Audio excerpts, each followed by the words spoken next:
Chapter 1030. Chapter 1030 Lake crossing the main base of Earth X1 underwent enormous changes in just a few days. The chosen location was one of the only 2 points on the whole of the planet where the 3 largest rivers intersected. Due to an odd case of flow dynamics and physics, the water at these intersections was quite calm, comparatively speaking. Though, the borders to this intersection were likewise extraordinarily dangerous due to the clashing waves.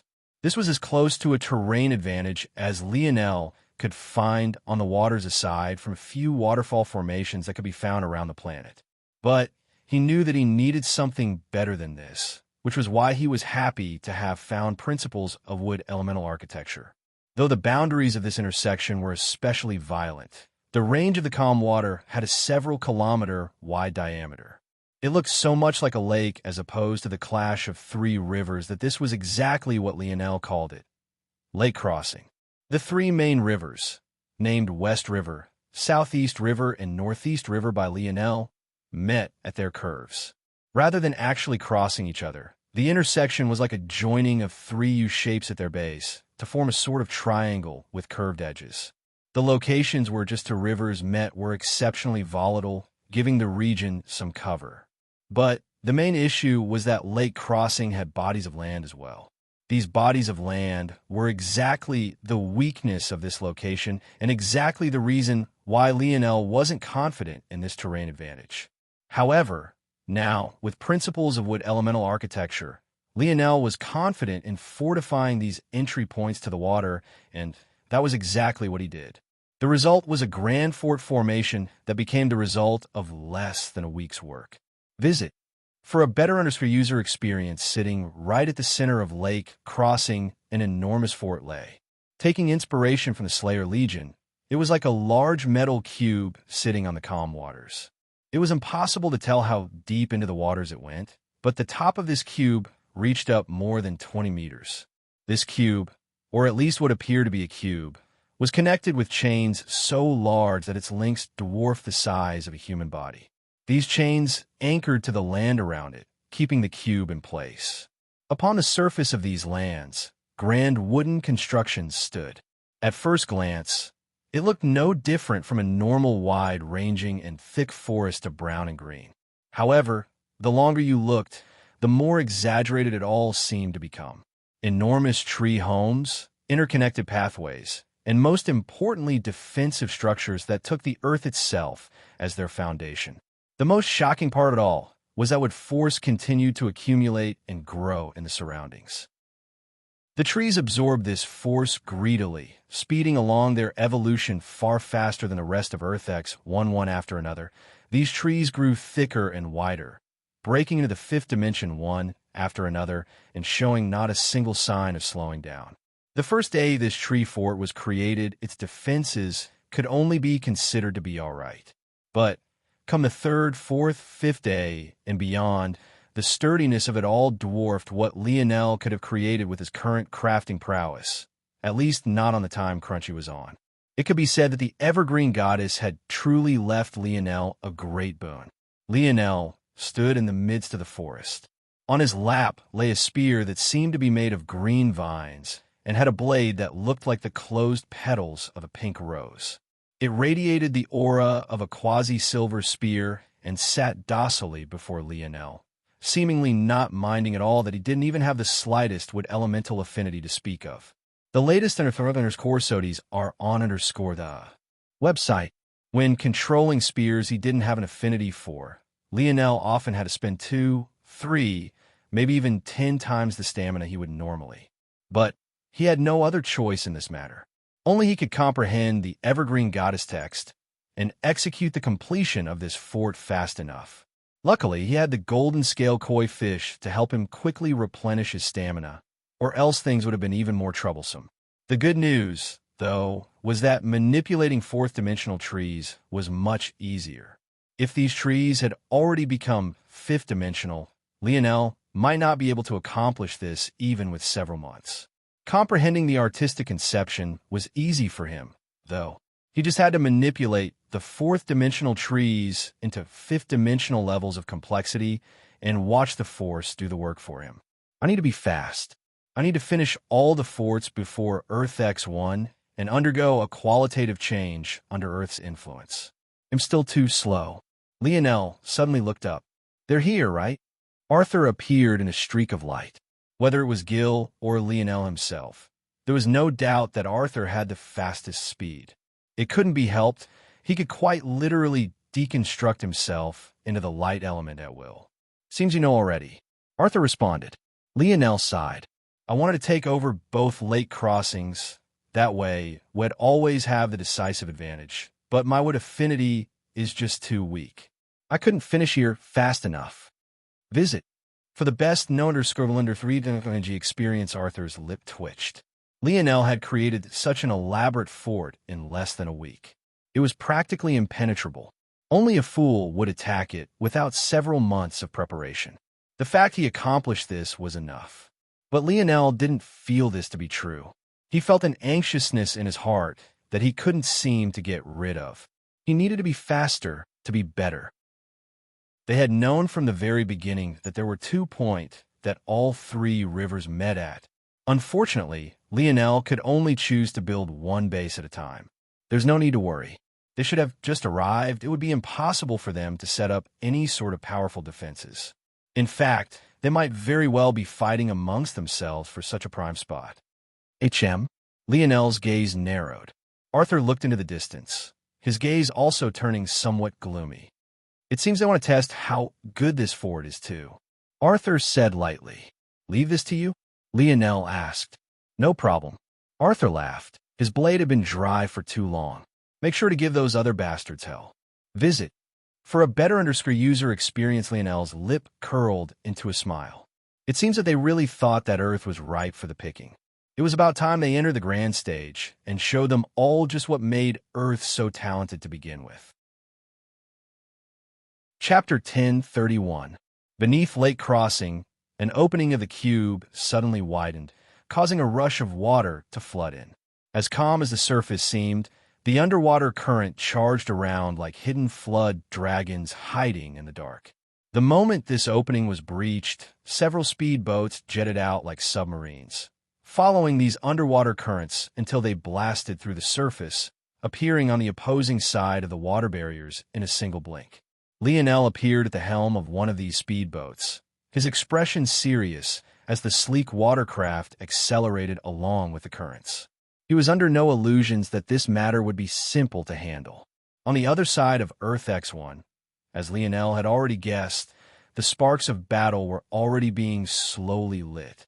Much like the first lake crossing, this intersection of the west, northeast, and southeast rivers was likewise a connection of U-shapes. And it had to be understood that the reason Lionel had given the rivers these names were because of their locations on Earth X1. The 3 main rivers were like irregularly shaped circles claiming a section of the planet for themselves.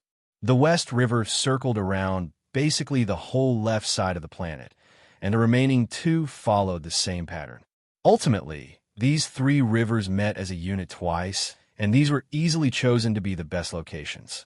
As a result, a portion of the individuals who targeted Earth X one shot for one of these points, while another portion shot for the other. Visit. For a better user experience, the competition was fierce and the battlefield became no different from a powder keg ready to explode at any time. No single individual willing to take a step backward. Such a defensible position on a planet without large mountain ranges or valleys was about the best they could hope for. How could they allow others to have it? This is troublesome. Danville, a familiar petite young lady of Radix family, Libly, stood in the depths of the forest, eyeing the second lake crossing through the foliage. Though the appearance of the others weren't yet obvious, she hadn't let down her guard, nor did she make any big movements just yet. Much like the others, they had chosen a separate location on planet Earth X1 to build a temporary fort before sending a vanguard to scout out this region. There was no doubt that at least half of their most powerful warriors were here. Row Alfalfa, everyone hid in the shadows, watching for the movements of everyone else, and none seeming to want to take the first step. Young Mississippi, a middle-aged man of the Radix family, stepped forward. Row Visit. For the best no-understanding experience, is the scouting complete? Libly asked without looking back. The middle-aged man reached out toward the air and allowed a dark gold moth to land on his hand. At first, it seemed no different from a member of the small creature race. However, upon second inspection, one would be shocked to find that the dark gold moth was actually not living at all. Rather, it was a delicately constructed mechanism of parts. We've deployed 9,283 scouting units successfully, and the planet has been mapped out to about 38%. 38%? Good. Continue your report. Libly nodded, satisfied with this result. It might sound like a small number, but 100% would entail mapping everything even down to the core of the planet. This would include the river's floors and potential hidden pathways as well. 38% was already far more than they needed. There are a total of 6 powers that have targeted this world. This includes all those that are potential threats. If non-factors are accounted for, there are as many as 31. However, much of this number either includes those who are acting on an individual or small-scale basis, or they encompass families and organizations that have overestimated themselves. Detail the 7. Libly spoke coolly, clearly not caring for the full 31 number. It would be a waste of time to do so. Yes, the first are the Evergreen Goddess religion. They have set up a shrine at these coordinates. However, they don't seem to have made a move just yet, and the scouts don't dare to get too close. Visit. For the best known of experienced Libly's gaze narrowed. Religions were making their move as well. It seemed that they had to be cautious. There was no need to offend a god without reason, and there was also no real conflict of interest, at least for now. So long as the church didn't go too far, they could coexist. The second is ourselves. The third through fifth are all individuals that come from outside the Milky Way, just like we do. There's the Rain family, the Umbra family, and the Flora family. The Rain family has set up their base at the North Pole. The Umbra family has taken the south. The Flora family has taken the largest stretch of land, the Center Island, as theirs. The Rain, Umbra, and Flora families. Though the Libly hadn't had run-ins with them all, she knew them well as they knew her. They had all been vying for position in the Milky Way for a long while already. And, on top of that, they were as close to mortal enemies with the Flora family as one could get. When it came to matters between the Flora and Midas Radix families, their philosophies were too antithetical to one another to coexist. And the final? They're the powerhouse of this quadrant. Well, not just this quadrant, but of this galaxy as a whole. The Krars family. They have the most flexibility when it comes to this war. They have many worlds that they control near Earth's borders and are also under the most threat from Earth's current advancements. Earth's fold of reality missed them this time, but when Earth enters the 6th dimension, they will be finished. They have no choice but to go all out now, and their position is probably the most powerful on this world. Libly took these words in and fell into deep contemplation. Visit. For the best no_3 experience. Chapter 1032. If Lionel had been there to hear the name Krars, he would have immediately realized that everything the middle-aged man said was true. During the war with Terrain, a few citizens of Krars had ended up getting caught in the conflict. These individuals had all been arrogant and lofty despite the fact they came from worlds like Krars X10 and even YS in some cases. It was no surprise they were so arrogant, though, considering the strength of their world. Now it seemed that Krars had no choice but to target Earth. When one fold of reality swallowed another, or more accurately, when a higher dimensional fold of reality swallowed a lower dimensional one, the original would be erased and its world spirit would be swallowed. This meant Krars' world would no longer be Krars at all, but would rather become a world of Earth. This would effectively cripple an entire generation of Krars citizens. The only way to escape this fate was by claiming territory within Earth's domain and rooting the world's spirit to it. In this way, Krars people would have a route to survive and maintain their sovereignty without being swallowed up by another. It could even be said that there were many worlds that had exactly this same thought process. As much as this was about greed for Earth's resources, it was also a matter of survival. Does it seem like their entire focus is on this world? Libly asked, and in Well, before the middle-aged man could answer, an enormous anchor fell onto the second lake crossing. A pillar of water shot up into the skies, covering up what it was that had landed. At first, Libley immediately went on high alert, as did the individuals hidden in the surroundings. If this was some sort of bomb, they had to be prepared to protect themselves. But what actually happened next left them stunned. The latest information, of course, are on underscore website. The pillar of water crashed down, sending a rain into the surroundings. Considering Earth X1 was almost always precipitating anyway, even if there seemed to be no clouds up above, it hardly changed anything. What was a point of caution, though, was what the descending waters allowed to be revealed. A spider bee sat at the center of the second lake crossing. Even without using force, its 8 limbs held it above the waters, its beady, crimson eyes looking like a set of shimmering rubies. It was at least 20 meters long, wore blinding silver armor, and it released a nauseating clicking sound every so often that made one's stomach turn over. It was almost like one could hear its inner organs digesting whatever it was that it had just eaten. Don Velotop, this spider beast, stood a group of a dozen. Compared to the youths sent by the Radix, Rain, Umbra, and Flora families, it was clear that these individuals were a tick older. But this could only be expected. All 4 of those families were of the 6th dimension, but could send such experts in currently. As such, they could only send the younger generation.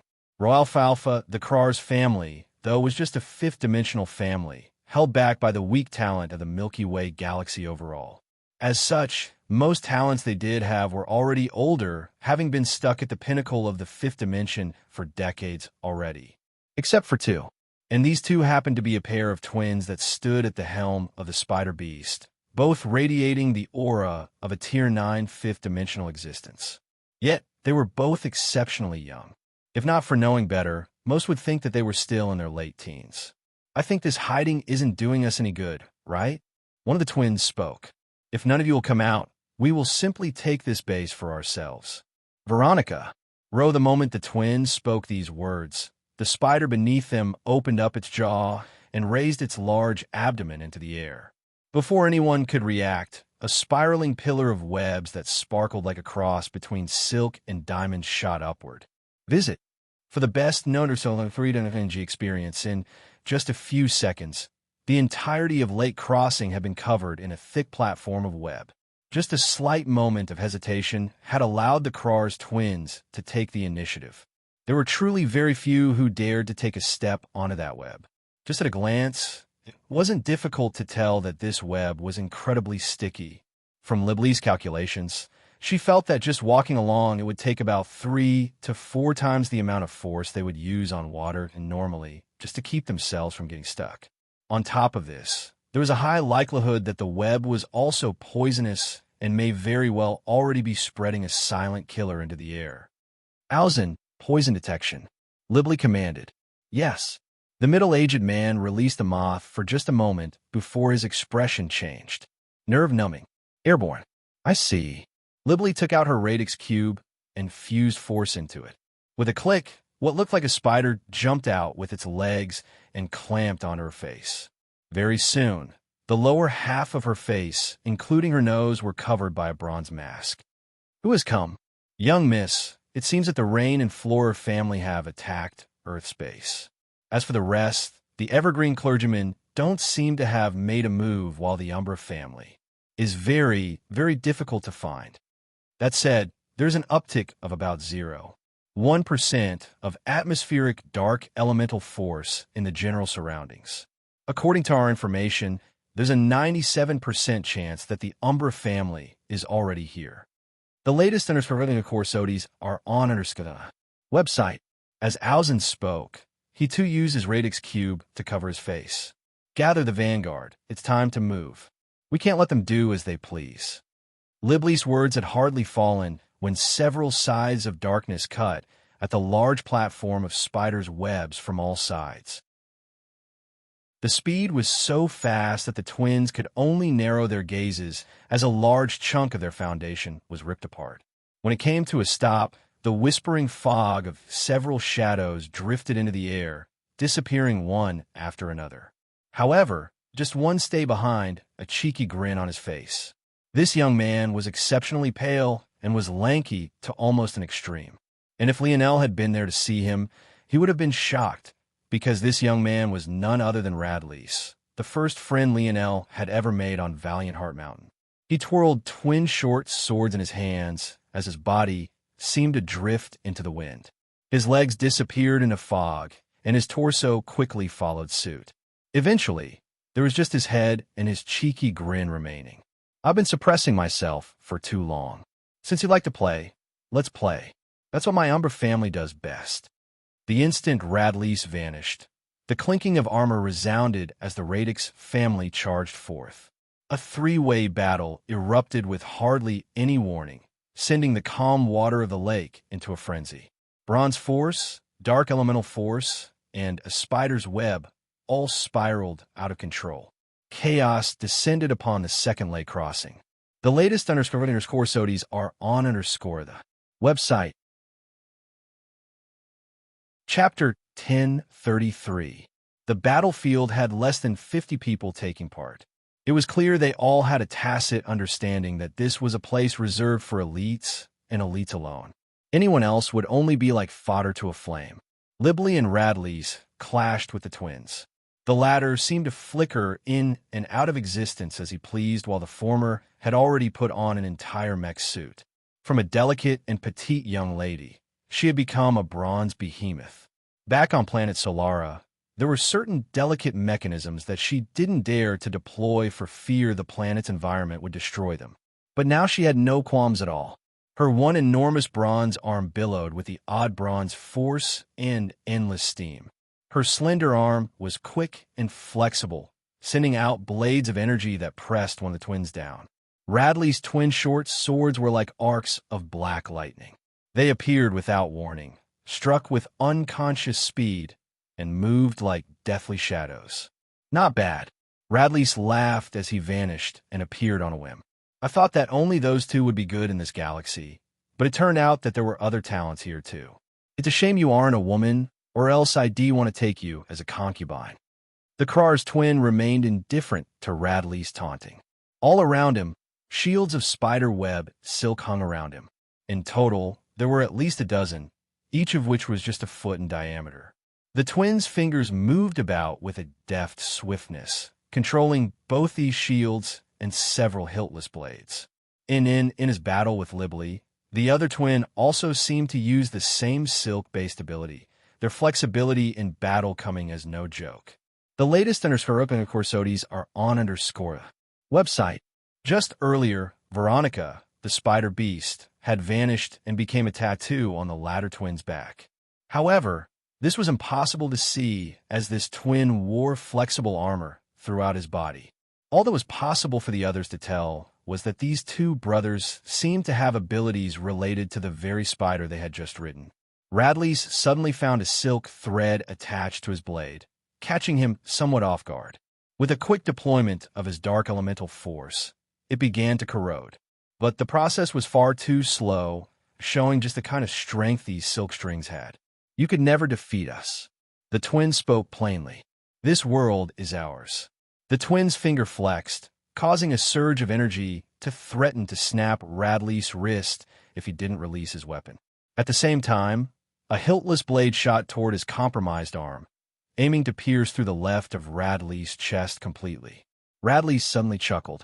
I managed to survive that lovesick woman while hiding my strength for 2 years. What makes you think this is enough to deal with me?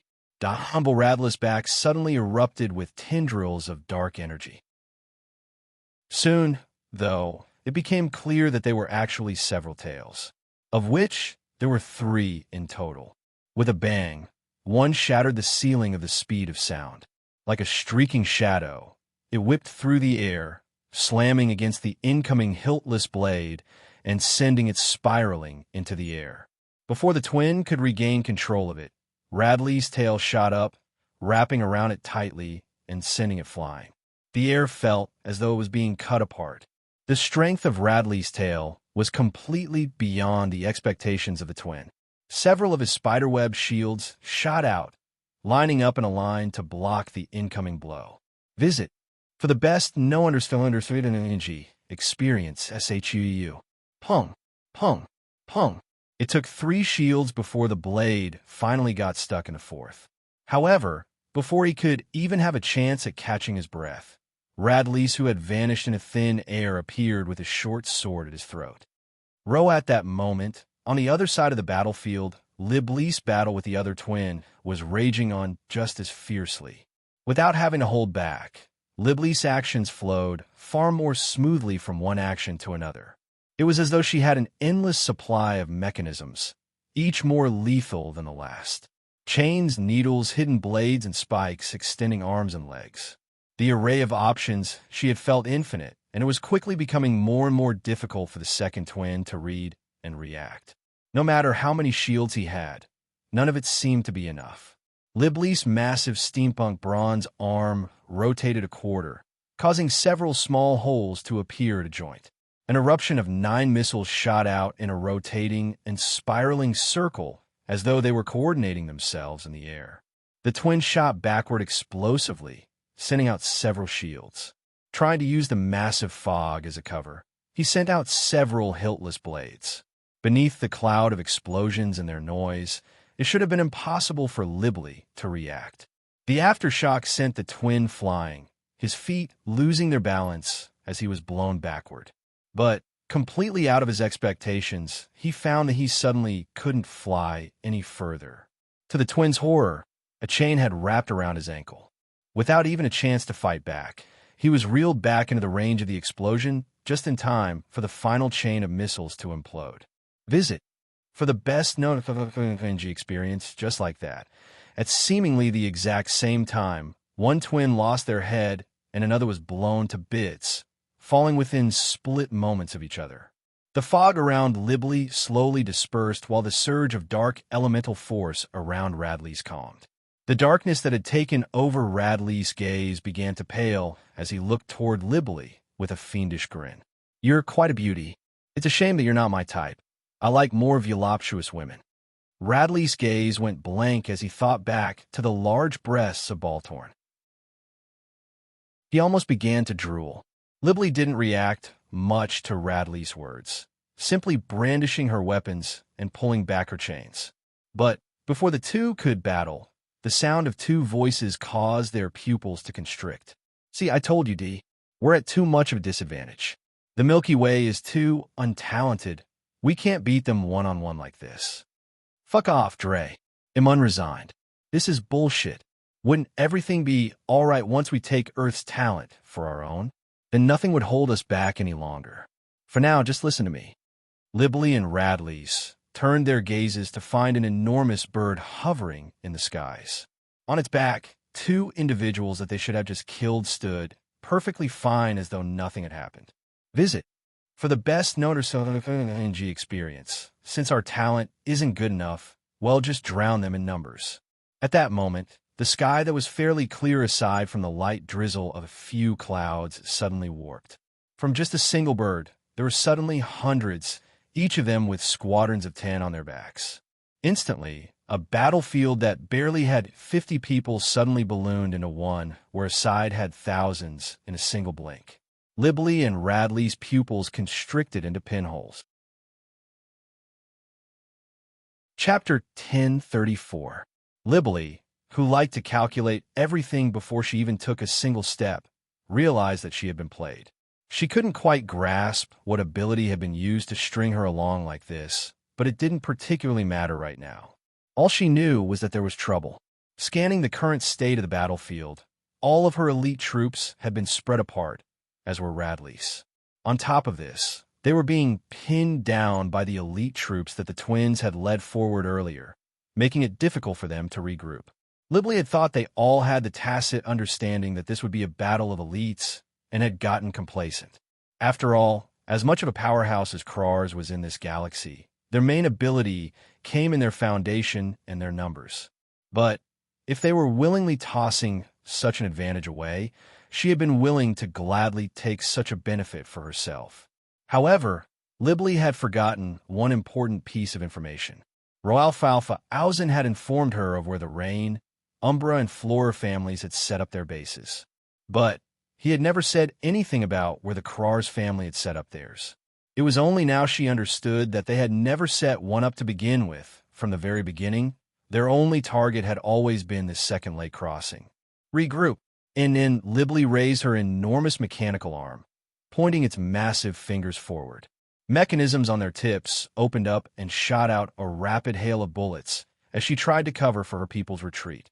But how could Dee and Dre allow such a thing? They had revealed their true cards at the perfect time, and they would most definitely take advantage. Visit. For the best notification experience right at that moment, the birds dove down from the skies. One would have thought that they would slow as they approached the water, but it was the exact opposite. They accelerated like speeding bullets, their feathers ripping from their bodies one after another. However, if one looked closely, those very feathers turned into an odd, inky energy as they fluttered away, sinking back into Dre's body. Bang! Bang! Bang! Bang! Bang! Dawn Velfbirds, without a care for their lives, crashed full speed into the waters below. At that moment, an inky blackness was cast over all of their visions, making it impossible to see what was happening. Before Libly could even regain her bearings as the water beneath her rose and fell like tides, her bronze armor jumped into action on its own, blocking a strike to her left. Libly's gaze narrowed. Her armor only acted without her expressed command under very few situations. She realized then that her life was truly in danger. The inky blackness dispersed, revealing the state of the battlefield once more. But now Libly found herself surrounded from all sides. With the Krars having claimed the very center of the battlefield, it had suddenly become impossible for any regrouping to take place. Under normal circumstances, this would have been a terrible move to make, as it essentially forced the Krars to be pincered from all sides. However, with so few people being on the battlefield to begin with and many birds still hanging in the skies with hundreds more attackers, it felt like the perfect action for this given situation. Libly immediately found herself embroiled in battle. For the first time in her life, she actually regretted not bringing that massive meathead somewhere. However, she had had no choice but to leave her husband to be back at their base so that there would be someone there to defend should Earth send a preemptive attack. Row visit. For the best no-underscore-NG experience, we need to retreat. It seems we'll really have to give up this location. If they build an entire base of that spider silk, it'll be difficult to take this back without at least a few thousand troops. But even then, Libly's mind spun as she thought. The bare minimum requirement for attacking this second lake crossing, once the Krars had established themselves, would be an antidote for this nerve-numbing poison that was slowly accumulating in the air. Not everyone of the Radix family had good enough crafting skill to block this poison like she did. And the Umbra family was known for their immunity to such things, and Libly truly didn't want to let them have the upper hand. Damn it. Retreat. No sequence. Libly's mask projected her voice over the battlefield. Her words told her men to use whatever means to escape they had. Without a sequence allowed them to scatter. Dre and Dee, who were still in the skies, smirked when they saw the attempted retreat. They acted in unison, fitting themselves into all sort of twinning stereotypes. Fire at will, Dre said lightly. Those who remained on the backs of the birds weren't just anyone. They were the best marksmen the Krars Empire had to offer. They weren't fearful of being pincered because they simply had the best cover imaginable. They had essentially started an air fight on a group of people who were clearly not ready for one. Visit. For the best experience, Radlis' gaze narrowed.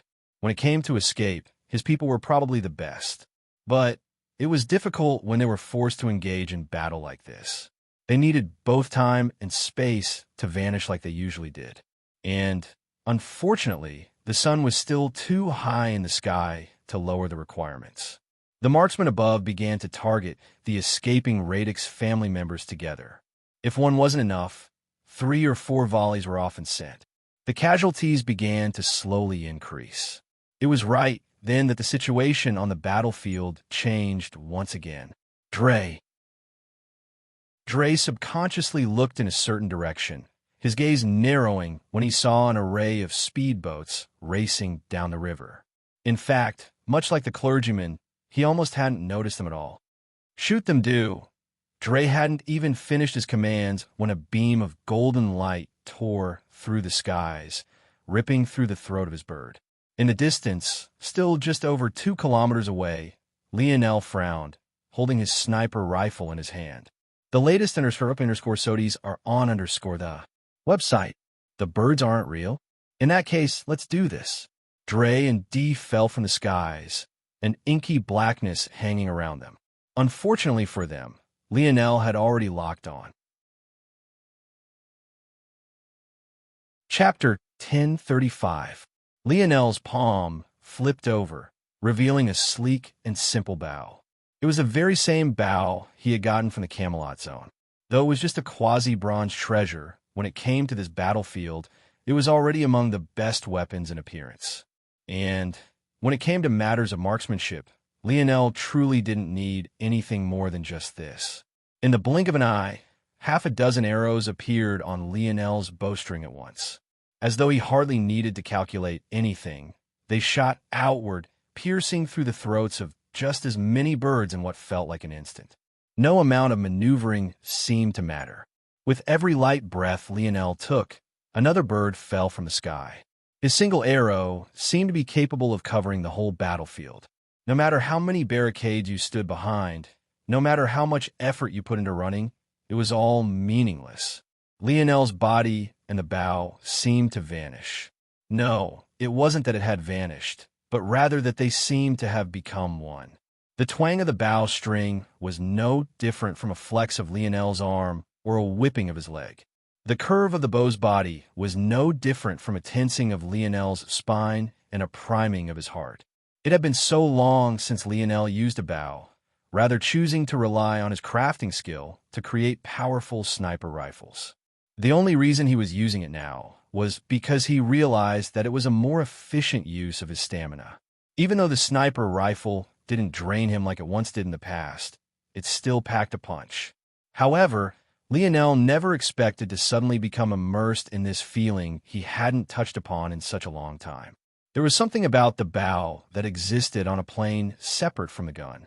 No matter how hard Lionel tried, he always felt that there was a barrier between him and his guns truly breathing as one. And yet, that barrier seemed to be as thin as a sheet of wet paper when he picked up his bow. Visit. For a better user experience, Lionel asked himself the same question he had asked of his spear. What was so special about bow force? It was a funny question because Lionel wasn't even certain that he had ever used bow force before. Had he ever grasped it? In truth, he wasn't really sure. He thought he had, maybe, possibly. But had he really? Likely not. For a long while, he hadn't felt that there was any difference between the weapon forces. They just made things sharper, right? In that case, why grasp bow force when he could just attach spear force to his arrows? Wasn't it the same thing regardless? Unknowingly, Lionel had restricted his bow force in this way, making what he had comprehended from Merlin's trial quite benign and useless. So, he asked himself again, what separated bow force from other forces? It felt like the answer was range again. In fact, it felt like the answer was range times 10.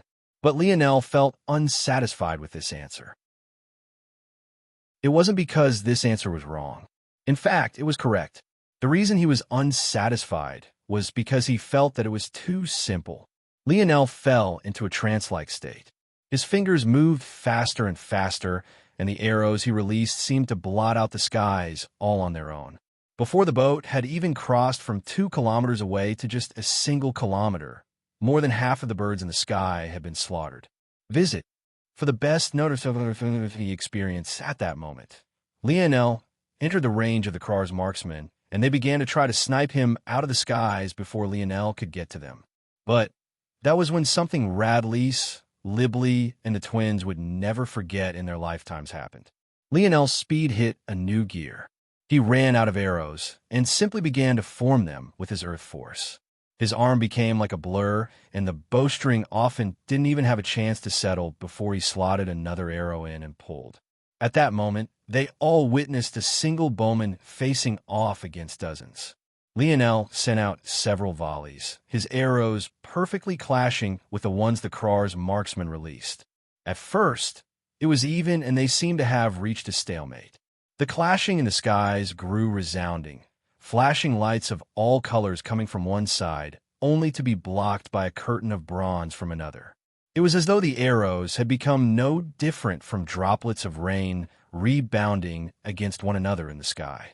But then, the situation changed. Lionel's arrows began to skim against the sides of the oncoming arrows. It seemed that he had missed at first, but then it became clear that a single one of Lionel's arrows began to disrupt the path of 2 others. Then 3 others. Then 4 others. Bang! A surging aura burst from Lionel's body. A golden spear light flickered into and out of existence on Lionel's forehead, as though it was fighting back against something, but it was to no avail. Lionel's arrows suddenly gained life of their own. Rather than speeding up, his pace suddenly slowed. And yet, under the astonished gazes of those watching on, it wasn't Lionel who began to lose, but rather the marksman of Krar's. Visit. For a better user experience, Lionel took a light breath, an arrow releasing along with his exhale. It curved through the skies, skimming against the side of one arrow after another. It used the arrows of the Krar's marksman almost like a racetrack, its trajectory curving along as though it had a mind of its own. Then, shoo! The neck of a bird was pierced right through, the very first one to be felled in the last several exchanges. It felt as though the battlefield had fallen into an eerie silence, a single young man with a blazing aura becoming the center of attention. Range was indeed too simple to describe Lionel's feelings for the bow. When he held it in his hands, he had an indelible confidence. What separated Lionel's bow force from his other forces? It was the fact it was his bow force. With a single arrow, I can do anything. A mighty violet fog billowed to life around him. Visit for a better user experience. Chapter 1036. What Lionel had needed to understand was why range felt like too simple of an answer to him, and it had only taken a moment to do so. The truth was that it was too simple because Lionel's state of mind when it came to the bow was far beyond his state of mind when it came to the spear. The reality was that despite having a lineage factor related to the spear, and even having the spear domain heirloom, his thought process revolved much more around the bow than it ever did the spear. Much like how switching to wooden spears for a long while helped Lionel grasp something he had been missing, so too did using his sniper rifle for so long. It made seeing the fundamental difference so much clearer. The reality was that Lionel's explanation was much more complex for the bow, because if his spear force could be considered to have stepped in a level 2, then Lionel's bow force had just entered level 3, skipping over level 2 entirely. Lionel was sure that there were probably names and categories for this stuff already documented, but he had purposely not used the dictionary to learn about them. He didn't want his progress in this fashion to be influenced by anything else. It was quite interesting. Lionel was always worried about missing out and had always wanted to learn as much as he could about everything. But, for some reason, when it came to his spear and his bow, he wanted the exact opposite. Something about them felt deeply personal in a way he found difficult to describe. In the end, he chose to follow his gut, and as things stood now, it was doing wonders for him. Lionel released another arrow, but the result of this one caused the expressions of everyone around to change wildly. The air around the arrow vibrated out of control, and the force in the surroundings seemed to distort. It hadn't even reached its destination yet, and yet not a single soul failed to see through its danger. Dee and Dre, who were among the very first to fall victim to Lionel's arrows and lose their bird, had their pupils constrict. The latest _Cursodies are on website. Dre had been waiting for the archers to deal with Lionel first before he deployed his bird once again to command to the battlefield. But to his shock and horror, Lionel alone had actually rendered his men completely useless. And now this arrow, SHUU. Lionel blinked. I missed. Lionel was baffled. Even back to the days when he was a normal boy playing quarterback on a football field, he had never missed. It sounded ridiculous, but it was the truth. Lionel couldn't ever remember being inaccurate in his life. And yet, for the first time, he actually missed. Bang! The sight was devastating. Lionel's arrow passed over the head of a bird, missing its neck. However, just as it did so, it was as though everything ruptured. The head and part of the bird's torso was shredded to pieces. The marksman on its back screamed in horror as they too were torn and ripped apart. It was as though a spinning vortex of space element force whipped by, forming a black hole that pulled everything apart and left nothing but droplets of blood, flesh, and an inky blackness. Visit. For the best known experience, the space and the surroundings continued to tremble as the arrow shot into the distance. As though it was a nuke, everyone on the battlefield scattered, rushing out of the range of the arrow before it could get anywhere near them. Bang! The arrow collided with the calm waters of the second lake crossing. A devastating whirlpool formed and water, as sharp as knives and needles, jetted out in all directions. Screams of agony and pain erupted. Those that hadn't managed to get far enough away found themselves sucked in, the devastation of the arrow shocking them to their cores and reaping their lives. At least a dozen fell into the silence of death in that one instant. Lionel frowned, raising his hand to his bow again. But right as he was about to fire again, he felt his forearm spasm and a large chunk of his mental stability vanish. What the hell? Lionel's mind spun, his near-perfect recall activating as he replayed what had just happened. When he came to an understanding, his expression became somewhat solemn. His bow force had actually surpassed a level he could casually sustain. There wasn't much of an impact on his body, as bow force came from the external, but his mental focus took a huge hit. It felt as though he was a normal human again and had just spent all day studying. It was exaggerated to the point he couldn't lift a single finger any longer. But Lionel felt like his current self only had about 2 more of these arrows in him before he really wouldn't be able to think straight anymore. The latest course ODs are on website, unless I use auspicious air. But even then, I think I would only be able to increase the number by 1. I never thought that would become a problem. What Lionel didn't know was that this was only natural. His so-called level 3 bow force was actually a concept usually only grasped by those at the 6th dimension, something he would know had he done his research. In fact, it couldn't even show its full strength due to Lionel's current limitations. Lionel could sulk about this and be unhappy. But was it even necessary? 3 more of these arrows to end this battle? Lionel grinned. Isn't that too easy? Lionel had had many plans brewing in his mind for how to deal with this battle, but he hadn't expected to have such a breakthrough before it even started. In fact, as long as he wanted, he could lower his bow force to level 2 and not have to worry about this drawback at all.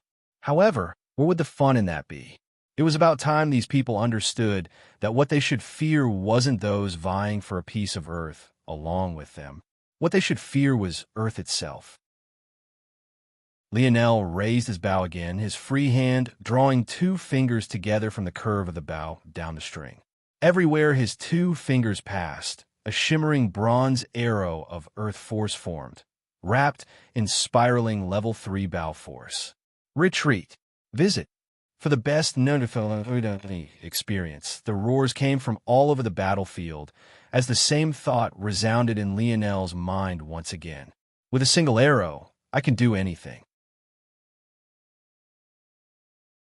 Chapter 1037. Lionel had barely drawn his bow into a partial crescent when panic took hold of the battlefield. Libly froze and suddenly couldn't move a single inch. No matter how she calculated, no matter how she racked her brain, she couldn't manage to figure out a method to live. So long as Lionel targeted her, she would die. For the first time in her life, she was 100% certain of a conclusion. The only people capable of resisting that strike were powerful quasi and true 6th-dimensional existences.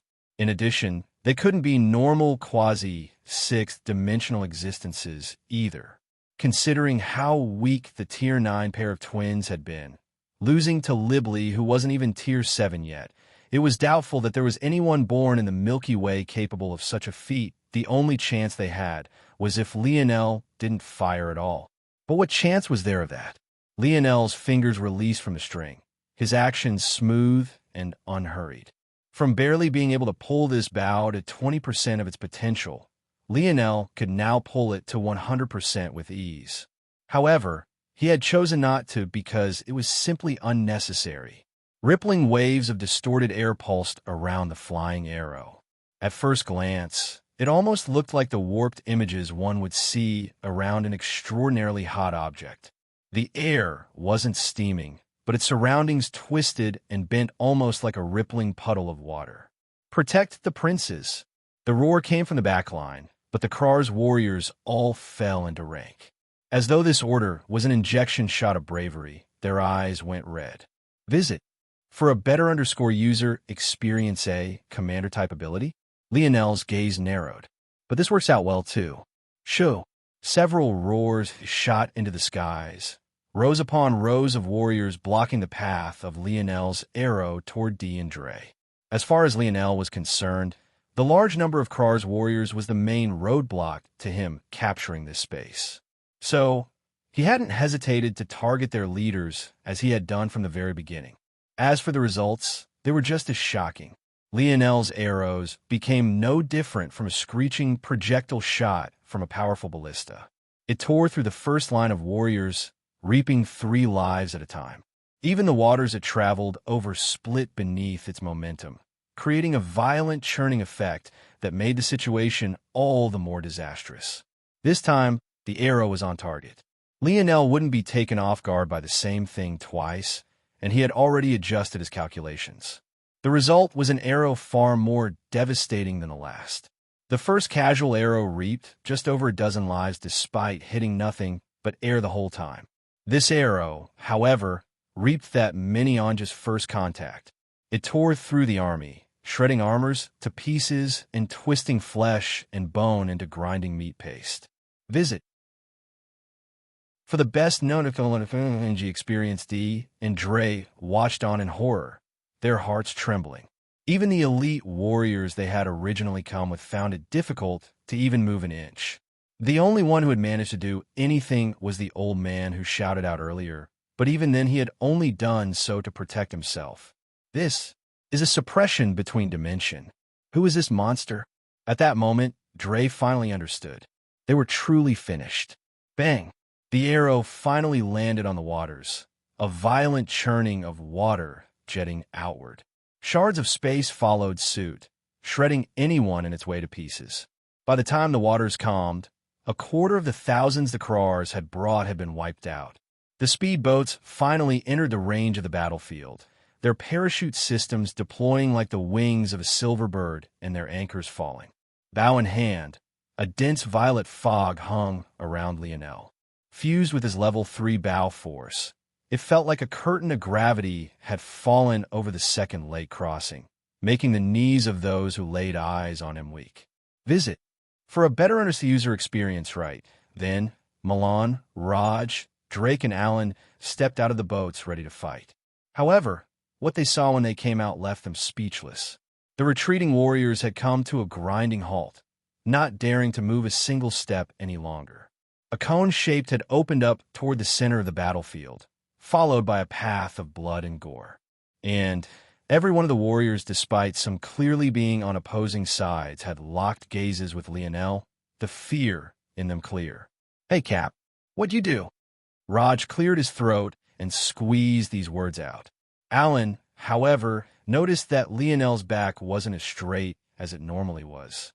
In fact, his skin was paler than usual as well. Whatever it was that Lionel had done clearly took a lot out of him.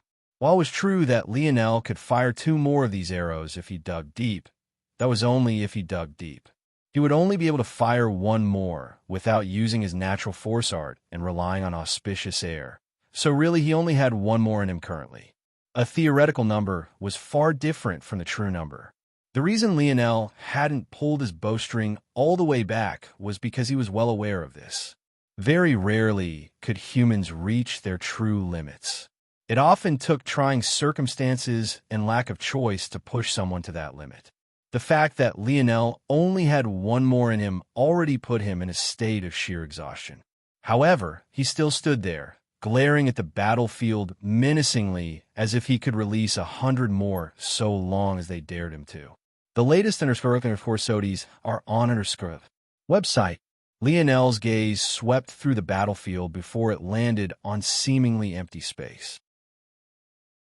The moment it did, it narrowed somewhat, causing that empty space to shudder, releasing a hint of dark elemental energy that had most definitely not been there before. Radlease was forced to appear before the coercion, coughing somewhat awkwardly. "Hey buddy, long time no see. How's Aina? I bet she's just as beautiful as ever, right?"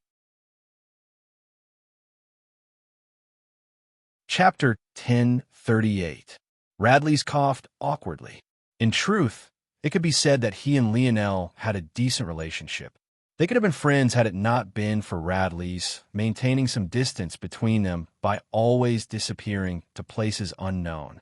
However, it was also the case that Radlease had been a help to Lionel at least once before as well.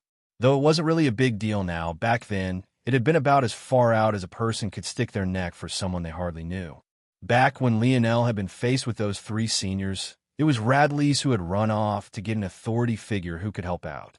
Even though Lionel hadn't ended up needing the help, had he actually needed it, it could have put Radlease in an awkward situation for the rest of the time he was there. Lionel, of course, recognized Radlease, but he wasn't as surprised as the latter might have thought he would be. Radlease had always been odd to Lionel. He always seemed to be aimless at Valiant Heart Mountain, chasing girls, and even joining a Force Crafter guild, even though he was clearly not a Force Crafter. And yet, despite being so aimless, he had managed to gain a quota to enter the Valiant Heart Zone. Not only had he entered it, but he had actually managed to be among the few who survived all the way to the end. From that moment, Lionel knew that there was something off about Radlease, but he never pressed to find out because he could tell that the latter was trying to keep some distance between the two of them. In addition, given Lionel's state of mind back then, he didn't really care about the feelings of anyone else outside of Aina, so he hadn't been in the business of making friends. Seeing Radlease here, rather than making things more confusing, actually made things make more sense. At the very least, it made the questions Lionel have about him far more pointed. Had Radlease gone to Valiant Heart Mountain for the Valiant Heart Zone? That was very likely, but why? Was the Valiant Heart Zone enticing even to someone with a background like Radlease? To the point where he would actually choose to infiltrate it? Lionel had to believe that for Radlease's family to be scheming on Earth, they must have gathered a lot of information on the Milky Way. With that information, they should have known that Valiant Heart Mountain was being eyed by 3 other forces all at once. That meant that there was nothing to be gained from establishing yourself in such a place unless your only goal was their treasure. Due to this line of reasoning, Radlease must have entered the Valiant Heart Mountain for the sake of its zone. This would also explain why he didn't show his talent until the crucial moment. But Lionel still felt like he was missing an important part of the puzzle. The latest Sodies are on website. Rather than replying to Radlease, Lionel spoke to the army as a whole. You all have 2 options.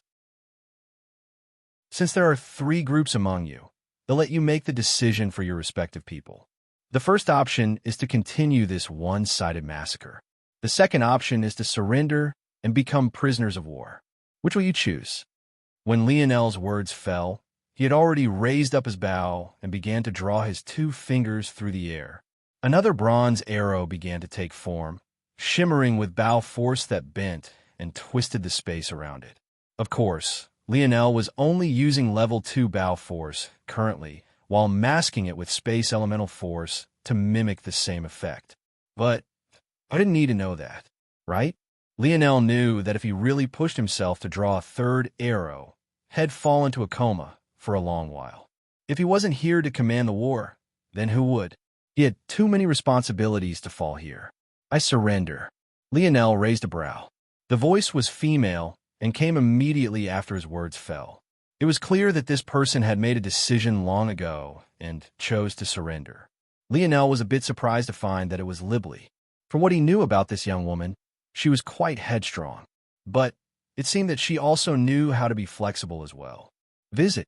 For the best notification experience from the look in her eyes, it didn't seem like she was afraid of death. But she also didn't seem like she was faking it either. Lionel nodded her way. As long as Libly surrendered, it meant the rest of the Radix family would follow suit as well. Raj, gotcha. Raj's chubby fingers moved, and a swarm of metallic sand shot forward, wrapping around Libly, who had long since stepped out of her battlesuit. I surrender as well. Radley's chuckled. You want to treat me badly, right, Lionel? Toward Radley's casualness, Lionel could only be speechless. Did he not realize how serious these matters were? Or maybe this guy was just always like this. Dee and Dre took this matter the most harshly. The Krars family had the most to lose in this endeavor, and they had gone all out to fulfill that goal. And yet, their plan had been thwarted like this? Even though Dee and Dre only represented one prong of their attack, they were among the most powerful. What did this say for the rest? However, as much as they wanted to fight back, fear gripped their hearts. The river was still dyed with blood that had yet to be washed away. If they answered wrongly, that could be them. Visit.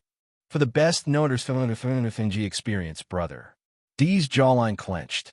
The twins looked toward one another, their expressions grave. Dre sighed. In with you if you're with me. Dee grinned. Might as well go down swinging. This wasn't a casual matter for them. Libly and Radley's might be able to surrender, but that was because their people would be just fine. Their families would likely negotiate a large ransom for their return. However, the Krars could not afford this. All of their chips had been pushed to the center of the table. Even if they couldn't win this battle, they had to weaken Earth as much as they could. Lionel could already tell what their answer would be the moment he saw these looks. Men of Krars, Dee's voice boomed. Protect your homes. Dee and Dre dashed forward through the cone of blood formed amidst the battlefield, taking on a vanguard. If they died, then they died. As princes of their empire, they had to be the last to give up hope. Lionel's gaze narrowed, and he waved his hand. Thousands of soldiers swarmed out of the speedboats, the final battle for the second lake crossing beginning. Visit. For a better user experience, unfortunately, it seemed that the finale was already set in stone. Chapter 1039. The battle lasted less than an hour. Even without releasing his arrow, just the oppressive might of Lionel's level 3 bow force was like a domain all to its own. Its presence alone had a suppressive effect on the Krars that lasted until the very end. By the time they realized that this was all because Lionel couldn't casually release such attacks, it was already too late. Dee and Dre found themselves caught much like Libly and Radley's had been. They had wanted to fight to the death, but why would Lionel allow that if he didn't have to? These two represented a treasure trove of information. As for whether they gave it up willingly or via the use of different means, Lionel didn't particularly care.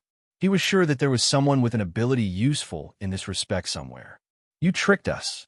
Libly spoke plainly. At this moment, the second lake crossing was no longer empty. It had gained a large metallic cube chained to its surrounding islands as well. Within this metallic cube, Libly, Radley's, and the twins lay in chains while the remainder of their armies had been placed within segmented cubes. Lionel stood before their jail cells, made of the very same material the dark cloud prison of Earth was formed of. Though it didn't work as well against fifth-dimensional existences as Earth had yet to produce such ores at the fifth-dimensional level, it was still good enough to severely weaken them. Lionel shook his head. He hadn't tricked them. If Libly and the others insisted on battling, he would have definitely drawn his arrow once again. Libly was well aware of this as well, which was why, despite what she said now, she didn't regret her decision. She was logical almost to a fault, and unless it was strictly necessary, she would never sacrifice herself meaninglessly like the twins tried to. As long as she survived, there would be a chance at another day. But if she died, any hope there might have been would be lost. It was wholly irrational to fight losing a battle, so she refused to do so. The latest _SODIs are on the website. Lionel ignored Libly for a moment and looked toward Radley's. The latter was still as pale and lanky as ever, but his breath was stronger than it had been in the past. It was clear that he had hid himself deeply and may very well still be hiding himself. For someone who had been captured as a prisoner of war, the smile on his face was too bright. "Why did you join Valiant Heart Mountain?" Lionel asked. Radlease blinked. "Can a man chase skirts? I'm still in the prime of my youth." Gil, who wasn't too far away, burst into laughter. "Hey, Cap, I like him. Maybe we should let him go." Two perverts in a pod. Alan shook his head. "What do you know? A sign of a healthy man is his perversion. Only we can allow the true nature of the repressed female to shine forth in its true glory. It's you prudes that are responsible for the double standards those repressed flowers must suffer through." "Oh yeah," Milan laughed. "There are plenty of brothels on Earth right now, and our population's lacking. Why don't you go take a few of those repressed flowers as your wives and have some babies?" Gil coughed. "Everything in moderation, friend. Everything in moderation. The latest episodes are on the website." The exchange made the boys laugh, especially Radlease. But Liblee's expression twisted with a hardly concealed disgust. Was this how men talked when they were alone? She wanted no part of it. Seeing that he wasn't going to get any answers from Radlease in this state, Lionel shrugged his shoulders. The most basic interrogation tactic was to separate your targets and question them individually. Even though Lionel didn't want the same answers out of them as they were from different powers, it would still help to apply some mental pressure on them. After all, they were far too relaxed right now. The only ones who had dark expressions and didn't say a word were the twins, but this made sense since they were in the worst situation. Still, Lionel hadn't bothered to do any of this because he didn't expect deep answers from any of them. Rather, he just wanted to know some surface things. As for what was hidden underneath, he would leave it to those with special abilities to find out. His only purpose was to find out some useful surface information. "Your cube, I'm very interested in it." "What is it?" Liblee frowned. But it wasn't exactly a secret either, so she felt that if this information could allow her to continue remaining here comfortably until someone saved her, that would be fine too. The Radix Cube is a tradition of our Radix family. From the moment we begin to learn crafting and awaken our bronze force, we begin to build our own. During our lifetimes, we'll modify, change, and improve our Radix Cube until it can become more and more powerful. Lionel felt intrigued by this, his eyes glowing until he thought of something. "None of you restart? The latest courses are on the website." "No." Liblee's reaction was fiercer than Lionel had expected. She seemed to realize this as well, so she calmed down considerably after a moment. It seemed that Lionel's question had touched on a taboo he wasn't aware of. However, Liblee clearly didn't want to say more after this and directly fell into silence. Unfortunately, her outburst had revealed enough.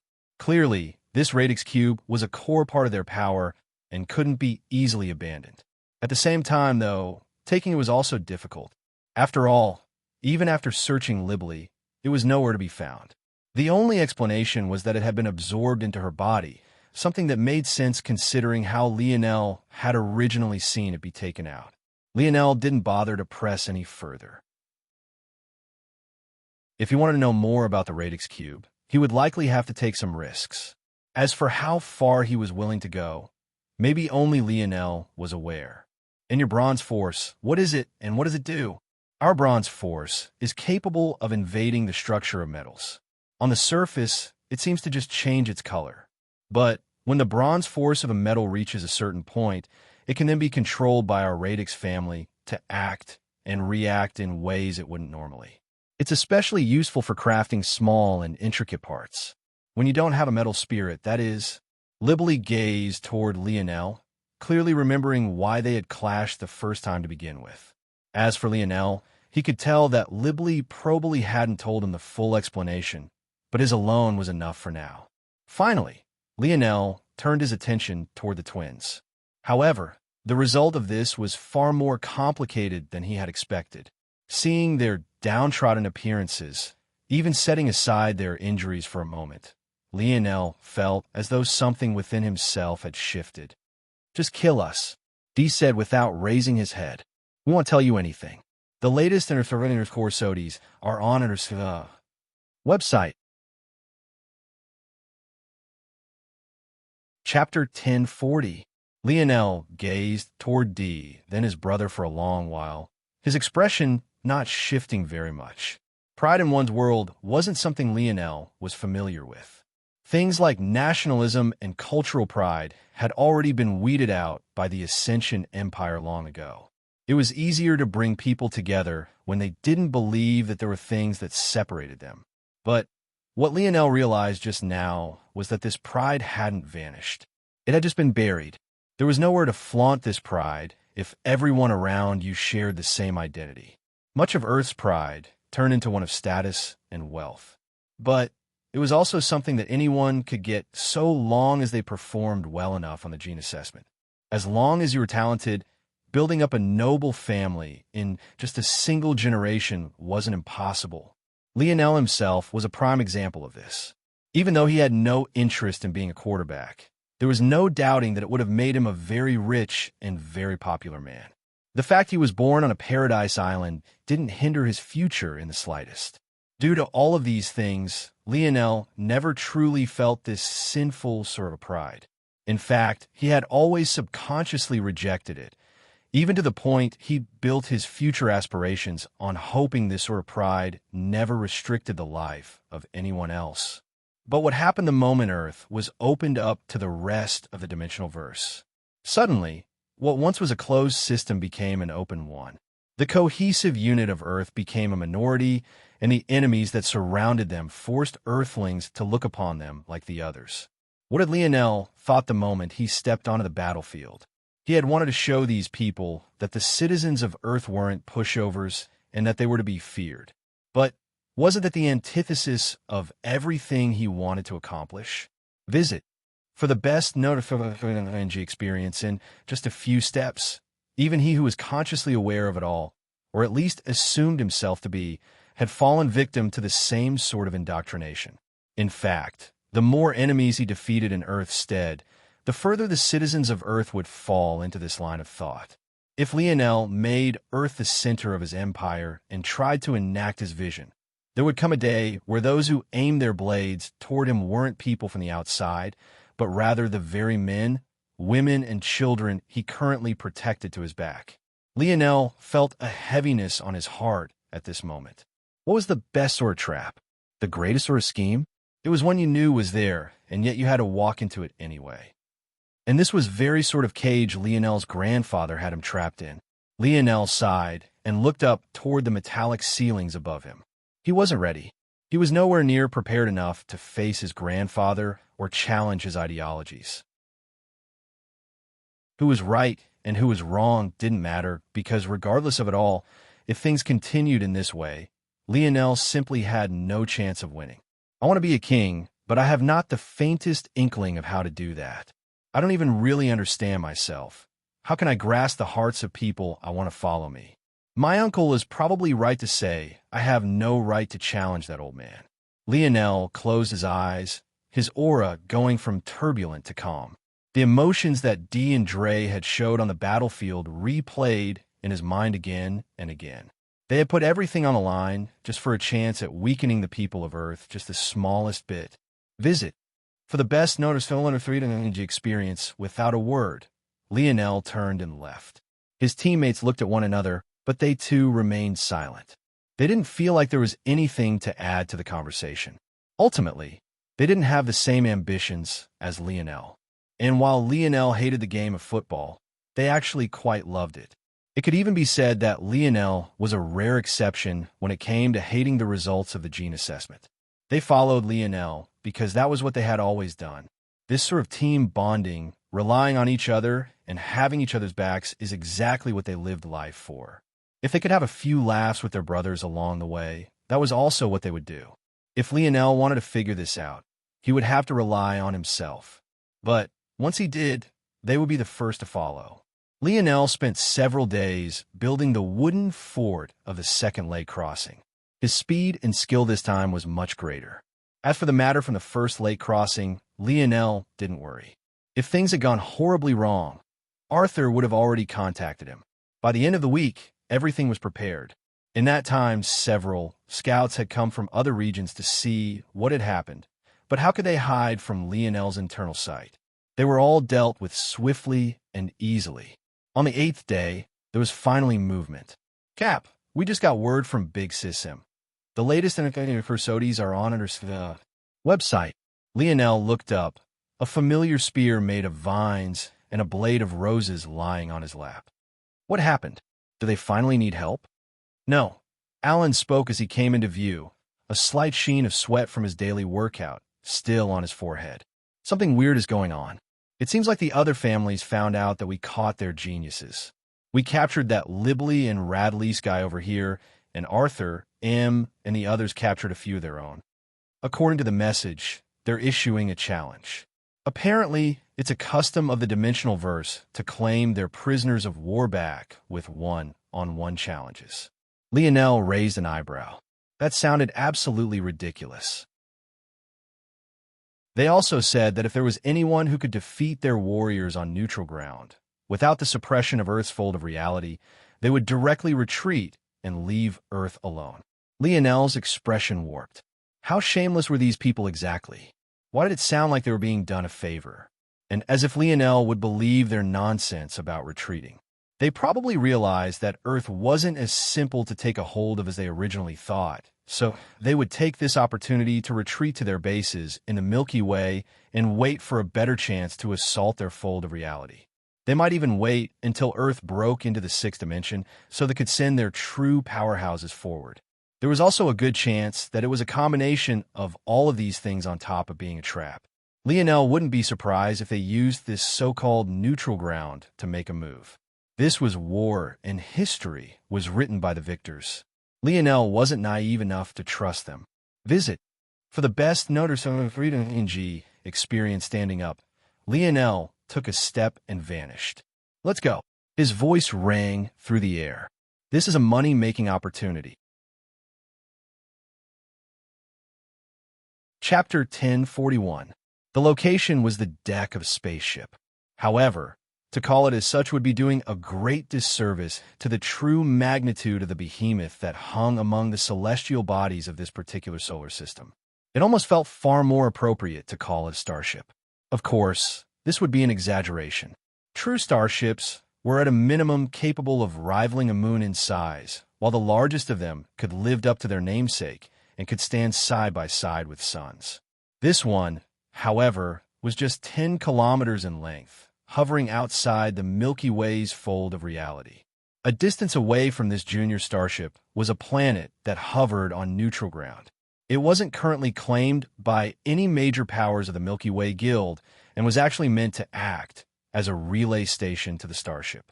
Lionel, who had appeared on this planet with his brothers to his back, couldn't help but chuckle. Before Lionel, a middle-aged man with a cold expression stood. His left eye had been replaced by a rolling bronze eyeball, and his right was covered in a monocle. Currently, he was the one responsible for manning the teleportation station to the starship hovering overhead. This planet was an edge planet. It existed at the very border of a fold of reality and was valuable for its use as a jumping point. But outside of that, it was quite barren and lacked in resources. So, not much unlike the asteroid gas station era had gone to for the sake of reporting Lionel, there was hardly anyone here. Visit. For the best noticeability experience, it wasn't just Lionel who had come. Noah and Jessica were present, along with Tyrion and the Moon People. However, they were all infuriated as well. The issue challenged by the 6-dimensional galaxies was clearly a blatant provocation. Not only was it a ridiculous excuse piggybacking off of a rule that didn't exist, but they had even insulted the intelligence of the people of Earth a step further by actually placing so many hoops before them for them to jump through. Lionel held an amiable smile on his face, even while realizing the situation they were in. Since he had chosen to approach every situation like this until he was forced not to, then he would follow through with that choice, even if it seemed blatantly obvious that the purpose of these people was not pure. I don't think that this would be in our best interest. How about we meet in the middle? Lionel spoke to the middle-aged man. Since we are already here, why not come down? We are more than willing to have this battle. However, Stepping on your ship doesn't seem to be necessary, nor does it fulfill your original promise of a neutral site. The reality was that the fact that they could pick the location of this planet inherently made it not neutral to begin with. If they could set up teleportation stations here, who is to say that they hadn't set up anything else? Still, Lionel chose to attempt to compromise first. The latest Corsodies are on the website. His thoughts from just a few days ago were still weighing on his mind. He didn't want to think of his enemies as others. He wanted to think of them as future subjects that he would one day subdue, people no different from himself. He was consciously trying to fight back against his own human nature to form in-groups and out-groups. As such, he couldn't just come in guns blazing just because someone was trying to play hardball in negotiations. But what Lionel was going to find out very soon was the fact that sometimes it simply didn't matter how charismatic or nice you were. Oftentimes, logic was irrelevant as well. At a certain point, only those that were strong got a say in what could be deemed as reality and what couldn't be. And as though to prove this, the middle-aged man's lip curled into a crooked sneer as though only a single half of his face worked properly. We have already laid out the requirements to end this war with as little bloodshed as possible, he said. However, if you don't want this olive branch, well, directly use this planet as a springboard to send out six-dimensional powerhouses into your galaxy. Then we'll end things our own way. At that moment, Lionel came to an understanding. They hadn't called him here to battle or even have these peace talks. They had been called here as a display of their strength, and also as another slap to Earth's face. It was as though they were coddling Earth, showing them their trump cards like they didn't have the ability to find these things out on their own or understand them. The latest Corsodies are on the website, and the most disgusting part of it was that they were correct. So, let me get this straight. You made up a bogus rule you thought we would be stupid enough to believe actually existed. You then made us teleport to this so-called neutral ground. And yet, instead of this neutral ground being the location of battle you asked for, you want us to teleport again so that we can go to your spaceship? Milan spoke without a care for courtesy. Usually, with Lionel and Noah taking the helm as princes of Earth, it wasn't the turn of others to speak. But, having been following Lionel for so long, a man who didn't really care about such strict hierarchy, Milan never hesitated to speak his mind, even in the face of these people.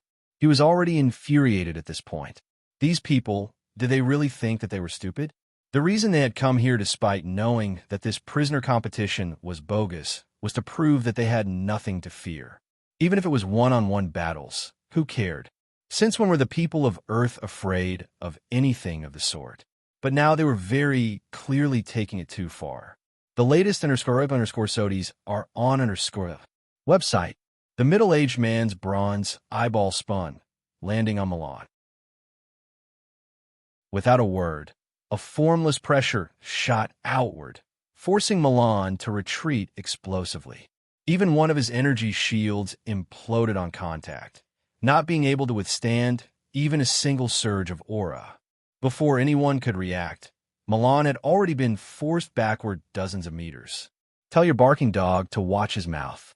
It's already beneath me to waste my time here. This isn't a negotiation. You either do it, or you face the consequences. Lionel's smile slowly faded. Chapter 1042. On the back of the junior starship, several groups of individuals stood. It became clear after some observations that they mainly fell into four categories. There were the unit of the Radix Midas families. Then there came the Umbra, Rain, and even the Flora family. Despite their status as lifelong enemies, the Flora family had still come together with the Radix Midas families. It was clear that benefits were placed above all things when it came to these large families. Though there was some tension in the air, it wasn't anything these noblemen and women hadn't experienced countless times before. What was a gathering of noble families without millennia of pent-up grudges and never-ending revenge stories? At this moment, though, they all stood with cocktails and drinks in their hands, laughing and amused expressions on their faces as they gazed down toward the planet below. It was definitely a good choice to send Roxanne to go and make our stance clear. Look at how much fun he's having down there. The one who spoke was a gorgeous middle-aged woman. She had sparkling blue eyes and cascading black hair. There was something about her that seemed particularly illusory, even though she stood on the back of the junior starship, just like the rest of them. This woman was the current head of the Rain family, Dolores Rain. My little brother has been a pain in my neck all his life. It's about time he put that talent of his to some use. The head of the Radix family, Averone Radix, laughed. He currently stood right by the head of the Midas family, a man of enormous stature with teeth shimmering like sharpened rubies, Cirrus Midas. Visit.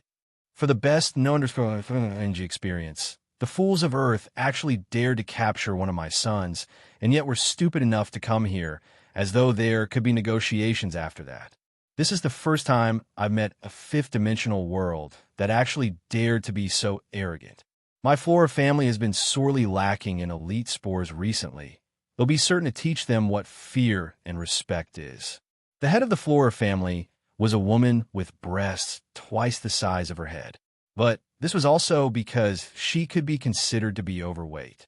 Her belly bulged beneath her green gown, and her chest threatened to pop it at the seams. It was clear that even if she lost the extra weight, she would still be elite in that department. The trouble was that this was hardly enough to make up for other odd features. Head Belize Flora had a head of hair constructed of dark green vines. They appeared to be somewhat slimy on first glance, as they were constantly exuded an odd viscous liquid that released a smell even more pungent than Head Cirrus sulfur breath. This smell was akin to concentrated cut grass, making it difficult to breathe. If that was it, it might still be acceptable.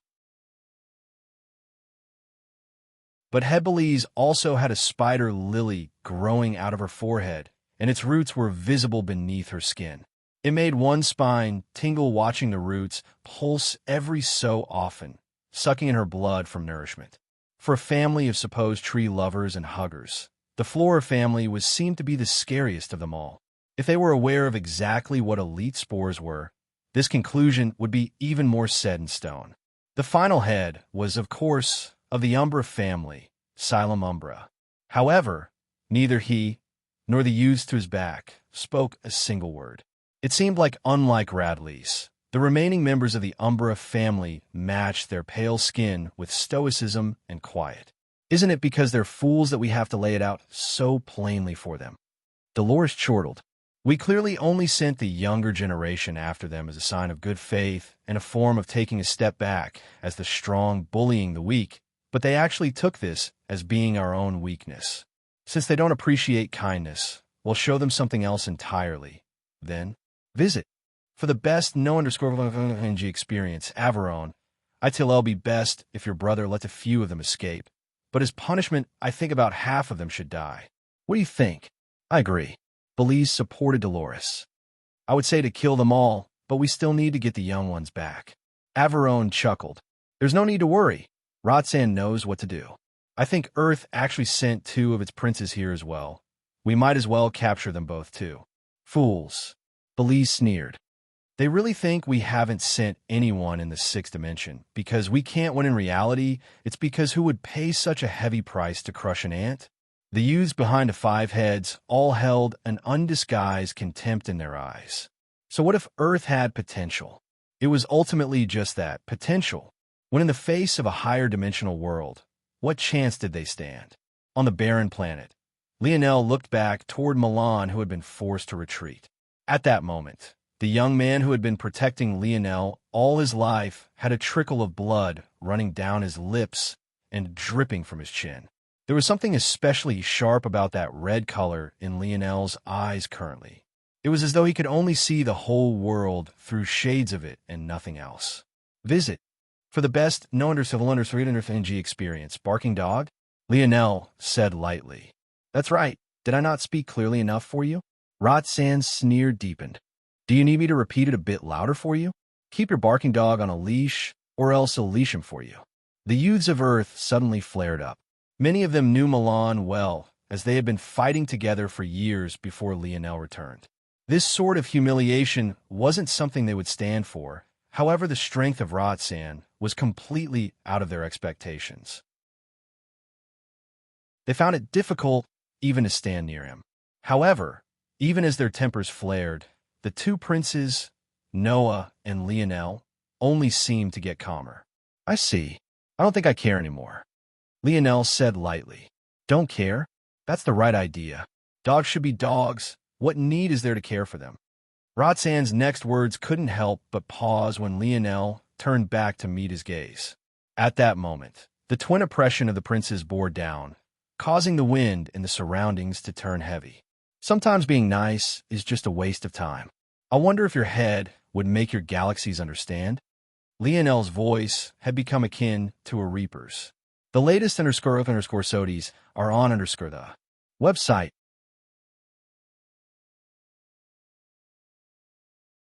Chapter 1043. Roxanne's smiling expression became even, a murderous aura coming off of him before the smile returned. This time, however, it seemed particularly bloody despite not having the slightest tinge of red associated with it. What did you just say to me? The aura of a quasi-sixth-dimensional existence rose into the skies, rippling waves of earth spreading outward, threatening to send the youths before him flying into the distance. He had decided he would thoroughly humiliate them all. Only then would he kill half and send the other half crawling back to Earth.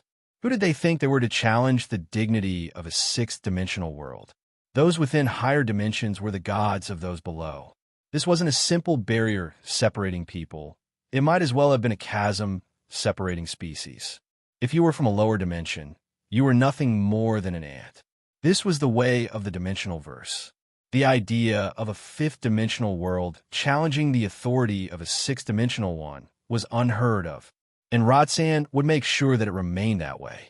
After this day, Earth wouldn't dare to raise its head up again. Noah, Lionel spoke just as lightly, his hair and clothing billowing beneath Roxanne's strength. Yes, I'm going to kill him. Okay. Lionel's foot raised. Just when it began to descend, he vanished, crossing the already short distance between him and Roxanne. Visit. For the best known experience up above, the heads were speechless before Belize erupted into laughter. They really overestimate themselves. This makes things easier. Now no one could say we bullied the weak. It's clear these fools who attacked first. The others' heads remained silent, but the look in their eyes painted a picture that couldn't have been more clear. However, their expressions changed when Lionel reappeared. A man donning silver armor appeared before Roxanne, his twin-bladed spear sweeping through the air with an eerily silent momentum. It was as though everywhere it passed by, it would be spliced into two. There was nothing that could obstruct its path, and even less that could force it to halt. Roxanne's pupils constricted. He could feel the strength behind Lionel's strike, and it somewhat surprised him. But it was nowhere near enough to force him into a corner. He raised a hand, his radix cube actually appearing, something that made his brother's gaze narrow. For Roxanne to take out his radix cube to face a junior, this was definitely out of their expectations. It was clear that they might have miscalculated a small measure. However, even then, they felt that this was good.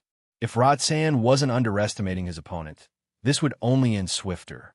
Roxanne's radix cube shimmered, adhering to his palm and coding to fit it. He struck out toward Lionel's strike, but what happened next was only further out of his expectations. For seasons. Bang! An eruption of universal force rocked the skies. Rotating artistic conceptions fused and defused around Lionel, each forming a gorgeous image in the skies that gave the barren planet some character. The latest _SODIes are on the website. Summer. Radiant core. The images shifted and grew brighter. A singular core of silver red, less than a quarter the size of Lionel's head forming. It appeared between Lionel's spear blade and Roxanne's bronze palm, leaving a sickening crunching sound in its wake. Roxanne's eyes widened, a shrill cry leaving his lips. He could feel the force of his radix cube being distorted. And, even worse, there was a strong radiation and heat searing his skin to it. In the blink of an eye, not only had his hand shattered, but it had also gained a coating of molten metal. He retreated explosively, his mind going blank. This was his radix cube. How could it possibly be so fragile? It was designed for battle. It was only at that moment that Roxanne noticed the weapon in Lionel's hand. As a force crafter, it only took him a single glance. Quasi-silver. Roxanne didn't get much time to think when he realized that someone was actually behind him. Noah had appeared with his enormous saber. It rested on his shoulder, his gaze remaining just as placid as Lionel's own. An eruption of universal force surged out of him, the skies beginning to twinkle with flashing meteors, radiant moons, gorgeous worlds, and sparkling stars. Like this, Lionel and Noah split the battlefield in two. On side was a paradise of the skies, the other was a paradise of the earth. A clash of the greater dimensional verse and the simplicity of the seasons. It was the kind of gorgeous painting that deserved to be immortalized. Noah swung down. Unlike Lionel's silent strike, his resounded like rumbling mountains. The air quaked and the ground beneath his feet split. Visit. For a better_user experience, damn it. Roxanne was infuriated. He had been caught off guard by Lionel, and now he was suddenly being pincered by two brats. Did they really think that he was a pushover? Roxanne brought down a strong chop midway up his forearm, slicing his own hand and wrist off. The radix cube fell to the ground along with his flesh. But just before it hit Earth, it rebounded as though it had a mind of its own, shooting up into the air again. Roxanne shot out his bloody stump as his bronze eyeball rotated. A laser shot out from it and toward Lionel. At the same time, the radix cube morphed despite some of its internal components being melted. It reformed an enormous palm, replacing Roxanne's missing hand. With quick actions, Roxanne spun back toward Noah, slamming a palm of spinning gears toward his saber. Bang! A surge of force clashed between the two. Having been forced to attack in a hurry, Roxanne was only able to gather up enough strength to match Noah evenly. Complete cycle of the heavenly body realm. Roxanne's pupils constricted to an absolute extreme before his expression changed. That's impossible, Roxanne couldn't finish his thought, his force surging as he sent out an opposite palm toward his back. He didn't know how Lionel could have possibly managed to deal with his laser so quickly, but he didn't have time to think. Winter, withering snowfall. No, visit. For a better_user experience, a spurt of blood shot into the sky, an arm spinning about in the air beneath the fountain of crimson. Chapter 1044. Roxanne's shock reached an untold level. He was certain that he had done enough to block Lionel, whether that be his laser or the subsequent attack. But he had somehow lost his arm. That should have been impossible. His laser was a hidden measure and carried the impact of a Tier 9 expert, not to mention a speed that dwarfed even a quasi-6-dimensional existence. To make matters worse, his strike should have been more than enough to deal with a Tier 1 expert like Lionel who had only grasped the Four Seasons realm. But, to his shock, not only was Lionel's Four Seasons realm far more powerful than any Roxanne had ever come across before, but his winter artistic conception was actually able to corrode his force. The result was the force Roxanne prepared as a counter being rendered useless, and his arm flying off as a result. To Roxanne's horror, Lionel's assault didn't come to an end, nor did Noah take even a step back. Their oppressive auras rose in unison, burying Roxanne's own beneath their might. Roxanne dove to the side, running from Lionel's blade and trying to slip Noah's in such a way that the two princes would be forced to clash. However, it was right at that moment that a new oppression descended. Lionel's gaze was cold, the pale violet hues of his irises dancing with a darker and darker light. He held out his silver, dual-bladed spear, the air around it trembling. Lionel had had this spear in his possession for a very long time, but he had never been able to use its domain. Every attempt he made resulted in the spear fighting back, its disdain for him being almost palpable. However, things are different now. A buzzing sound appeared from thin air, the spear continuing to tremble. Duality. Visit. For the best known G, experience Lionel, and Noah's speeds suddenly broke through a barrier. Realizing the change, Noah no longer hesitated, his body weight increasing explosively as a sheen of diamond coated his skin. His saber doubled in size as he swung down. Roxanne's expression warped. He tried to retreat again, but for some reason he found that his speed had plummeted. His bronze eyeball spun, a sudden realization hitting him. The percentage of his speed he lost was exactly how much Lionel and Noah gained, simply split between the two of them. He was a crafter. Picking out the subtle details and completing quick calculations was something he had been doing all his life. He realized then that there was no way this was a coincidence. Was this the ability of Lionel? How could he have such a powerful ability? The exchange between the three grew heated, Roxanne throwing out everything he had to survive. But the delicate instruments of his radix cube had been destroyed by Lionel right at the outset of the battle, leaving him with only the most crude of his crafts.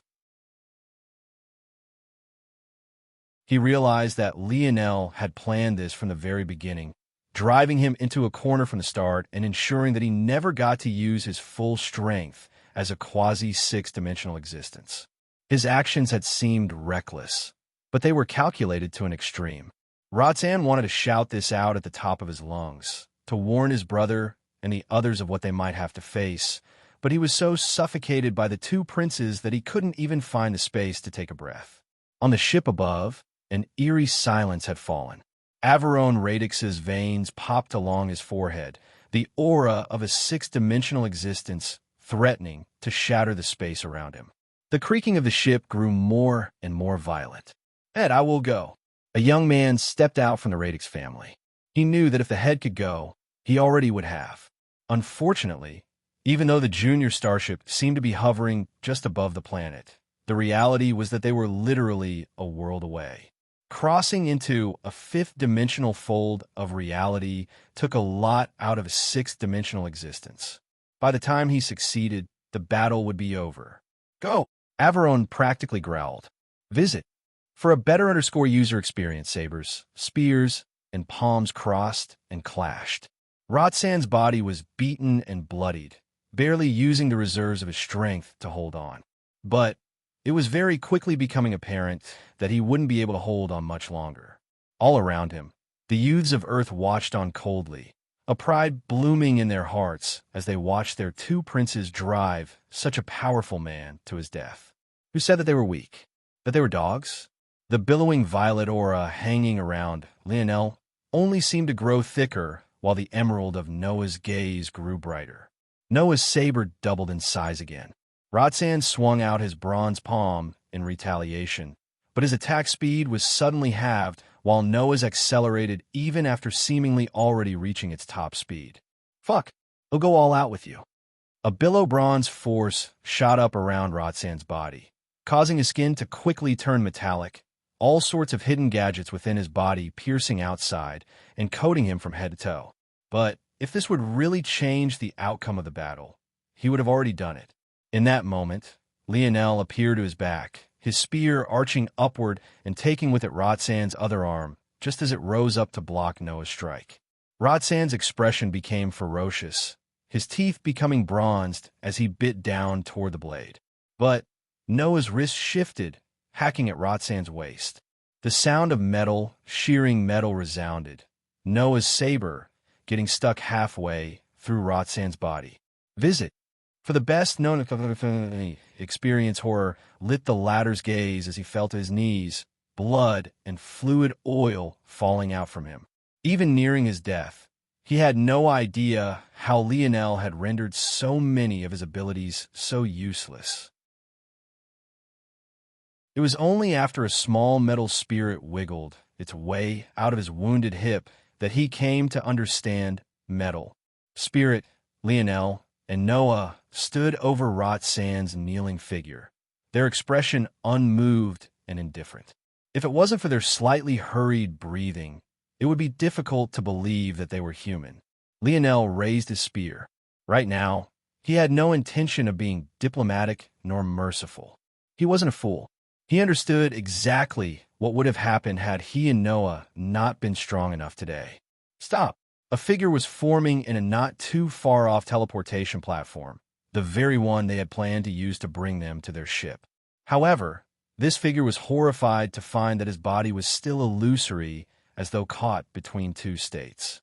Lionel swept a gaze over, as if he would allow reinforcements to casually come and go as they pleased. Did he really look like a fool to them? His spear didn't pause for even a moment. I swear if that spear falls, you'll regret it. The moment these words were said, a crimson light lit Lionel's gaze. The two most important things in his life, the mantra he had lived by since he was a child, was respect and persistence. What he hated the most was being disrespected. Visit. For the best no understanding experience SHUU. SSSS Lionel's spear swept through Roxanne's neck, a fountain of blood following suit. Then, he pointed it toward the illusory figure. As many as you send is as many as I will kill. Chapter 1045. Noah watched as Lionel's spear descended, and he made no move to stop it. In the past, Noah had put in a lot of effort trying to match the status quo. He became the perfect prince, followed all of the rules, and was in lockstep with everything that was expected of him. If the himself of just 4 years ago was in this same position, he may very well have stepped out to stop Lionel before they escalated the situation beyond the realms of return. However, after experiencing the battle with Terrain, watching his close friends fall one after another, while his own individual power seemed completely unable to stop it all, something within him had shifted.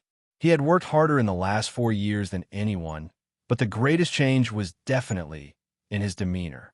Outwardly, it seemed as though he was still the same person, but inwardly, he was a caged beast lashing out against his chains, waiting to be released.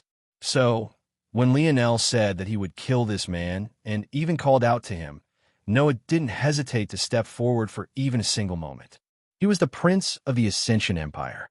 All the youths here were people he was duty-bound to protect with his life. A slight against them was a slap across his face. They wanted to use them as an example, to kill and capture them as a warning to Earth. Well, in that case, they could taste his blade. The youth stuck within the teleportation platform fumed with rage. However, after speaking his final words, Lionel no longer paid attention to him, walking back toward Milan. The latest _corsodies are on _the website. Are you alright? Milan gave Lionel a cheeky, yet bloodied grin. It seemed he wasn't quite aware that his teeth were soaked with blood at this moment. Milan tried to speak, but he ended up coughing. Lionel frowned deeply, placing a hand on Milan's shoulder. When he used his internal sight to see the state of Milan's body, the coldness in Lionel's gaze grew deep. Milan might have been standing now, but that was only because his pride hadn't allowed him to fall. As prideful as Lionel was, his brothers were just the same. It could be said that there wasn't a single one of Milan's inner organs that wasn't damaged. In fact, maybe if it wasn't because of his skilled application of his energy shield, the result would have been worse. Both James and Milan shared the same ability. However, when James awakened, he was grade while Milan was C grade initially. As both matured, the gap between them increased exponentially. After seeing James' application of his energy shield, Milan realized that he was far behind in not just talent, but ingenuity as well. So, he began to experiment with changing the form of his energy shield, and the result of this actually saved his life this time. Lionel seemed to realize this as well, because his dream path ability hadn't computed this progression for Milan either. Of course, that was because he had yet to use Dream Path again since he returned, but it was the reality nonetheless. Calming his emotions, Lionel began to heal Milan. Only after the latter was back in perfect condition did he look toward the youth who was currently still stuck between teleportation states. No matter how hard he tried, he could neither go forward nor backward. At this point, rather than his usual bravado, he had silently begun to feel fear. If Lionel had already killed one of them, why not one more? The latest _corsodies are on _website. Bang! Lionel clenched a fist, the space around the teleportation platform warping and shattering. No! Lionel was completely unmoved. Let's head back. Lionel looked toward everyone before landing on Noah. I'm sure that their attacks will be more furious now, but I can also tell that you're all dissatisfied as well. Make sure they feel that dissatisfaction. Lionel waved a hand, activating the teleportation platform they had used to come here. However, everyone's gaze was on Lionel, who was clearly not coming with them. I won't be far behind you all. I just have some things to finish first, Lionel said with a smile. Even though his smile looked just the same as it always did, for some reason, it felt especially cold at this moment. It was only now they realized just how easy it was for Lionel to fake this smile, and it made them wonder, how many other times had he done exactly that? Visit. For a better user experience, the youths all vanished, returning to Earth's fold of reality and leaving no one but Lionel and Roxanne's corpse on the barren planet. Lionel sent a gaze up toward the junior starship looming on the planet's horizon before directly ignoring them and moving toward the decapitated corpse. Little Tali bobbed upon Lionel's shoulder, looking on with excitement. This was the first time the little guy had gotten to participate in a battle so directly, and it was clearly more than just a little excited. However, Lionel let it have its fun. After all, if it wasn't for little Tali, the battle wouldn't have ended nearly as simply. That moment when Lionel used his radiant core artistic conception, Roxanne thought that it was it that melted the core component's radix cube, when in reality, it was a clever and stealth application of a small piece of little Tali's body. In a panic, Roxanne cut his forearm off, but that was the perfect mask to allow little Tali to sneak into his body. Under any other circumstances, little Tali burrowing through your flesh would have alerted you to something being off due to the searing pain. But because Roxanne had expected pain from his forearm since he cut it off, he hadn't realized that anything was wrong. By the time he understood that something had to be off, little Tali had already reached the metallic parts hidden within his body and began to destroy them all. In that state, since they were all his artificial body pieces, Roxanne hadn't felt any pain at all and only realized something was wrong when he tried to activate their mechanisms. Lionel wasn't under any illusions that he could defeat a quasi-six-dimensional existence, especially not one from a far more talented galaxy than the Milky Way.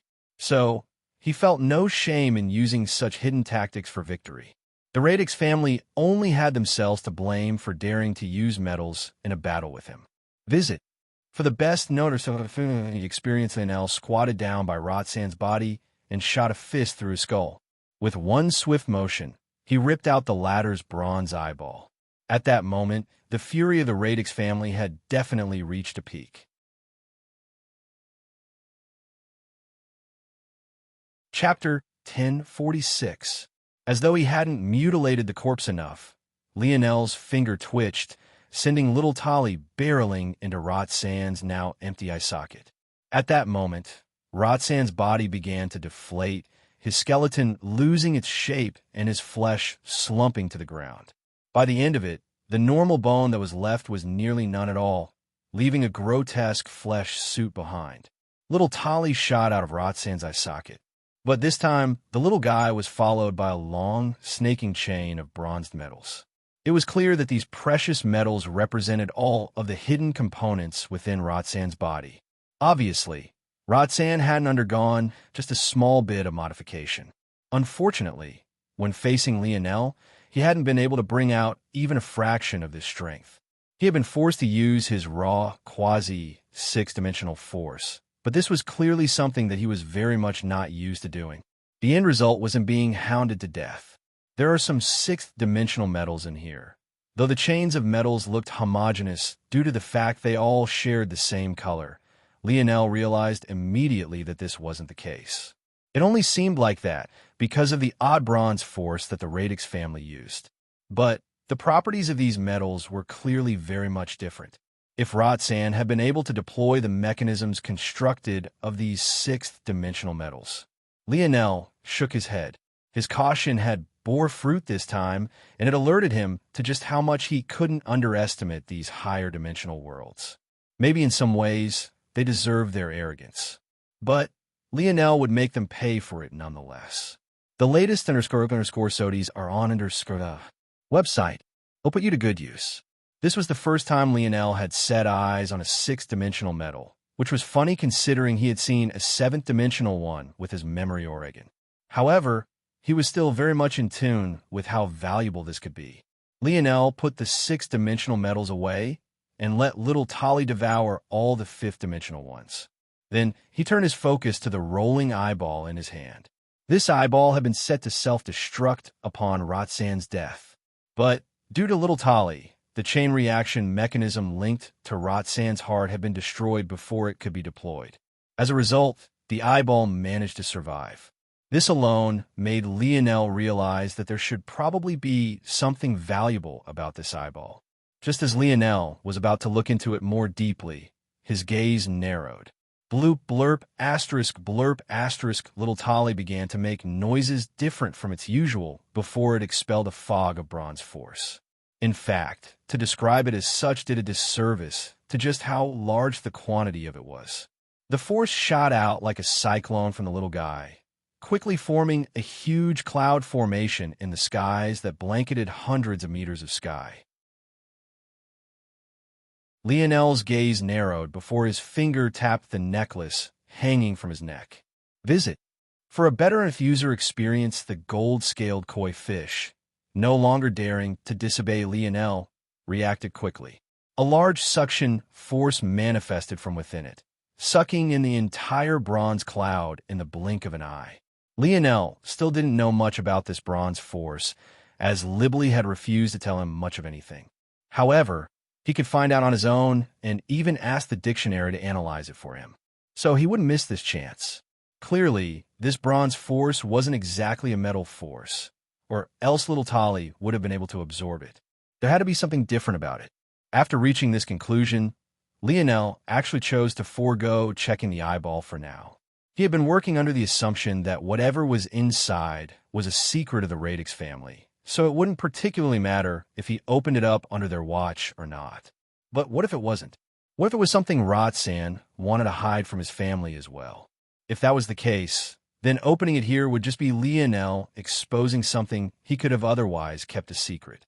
So, he chose to head back first. Looking at the disfigured corpse beneath his feet, Lionel waved a palm and sent out a ball of radiant fire force. The corpse was instantly engulfed and quickly burnt to ash. Without looking back, Lionel took a step into the teleportation platform and vanished. Visit. For the best known experience up above, a silence reigned. In fact, the only sound that could be heard was the gasping breath of a familiar young man who kneeled on all fours, his gaze flickering between fear and rage. Just before the teleportation platform was shattered by Lionel, the young man was forcefully pulled out by Averone, saving his life. Now, a deep-seated humiliation was beginning to grow within his heart. He wanted nothing more than to tear Lionel limb from limb. Averone's expression had become placid. Watching Lionel mutilate his brother's corpse despite knowing full well that they were all watching had brought him over a peak. He was more infuriated now than any Flora family member had ever made him. To make matters worse, Lionel had gotten his hands on his brother's eye. This wasn't just a small loss for the Radix family. It was possible that all their secrets would be exposed. The structure of the Radix family's head system was split into two. There was the Patriarch, and then there was his right-hand man. The right-hand man, known as the Radix Shield, controlled the family in the shadows while the Patriarch controlled it in the light. The duty of the Radix Shield was to maintain order, protect the family, and most importantly, protect the family secrets. As for how a six-dimensional family could give such an important task to a quasi-six-dimensional existence, the truth was that even Averone wasn't confident in defeating his younger brother despite the gap in their strength. The reason for this was because of all of Roxanne's powerful hidden mechanisms. Roxanne was effectively their trump card. He wasn't in the sixth dimension, so he could freely enter their fold of reality, and his combat prowess was on the level of them as heads. But now, not only was he gone, but so were the secrets he protected. Visit. for a better underscore user experience. I want all the people of Earth dead by the end of this month.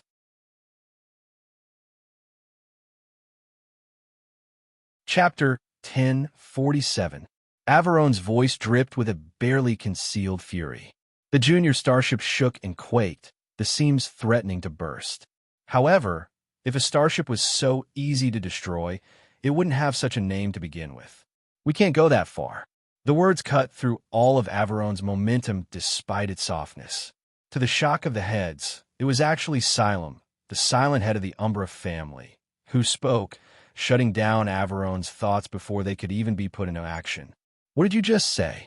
Averon growled. I'm not a fan of repeating myself. You heard me just fine. In case you've forgotten, Earth is the subject of interest for countless powerful existences.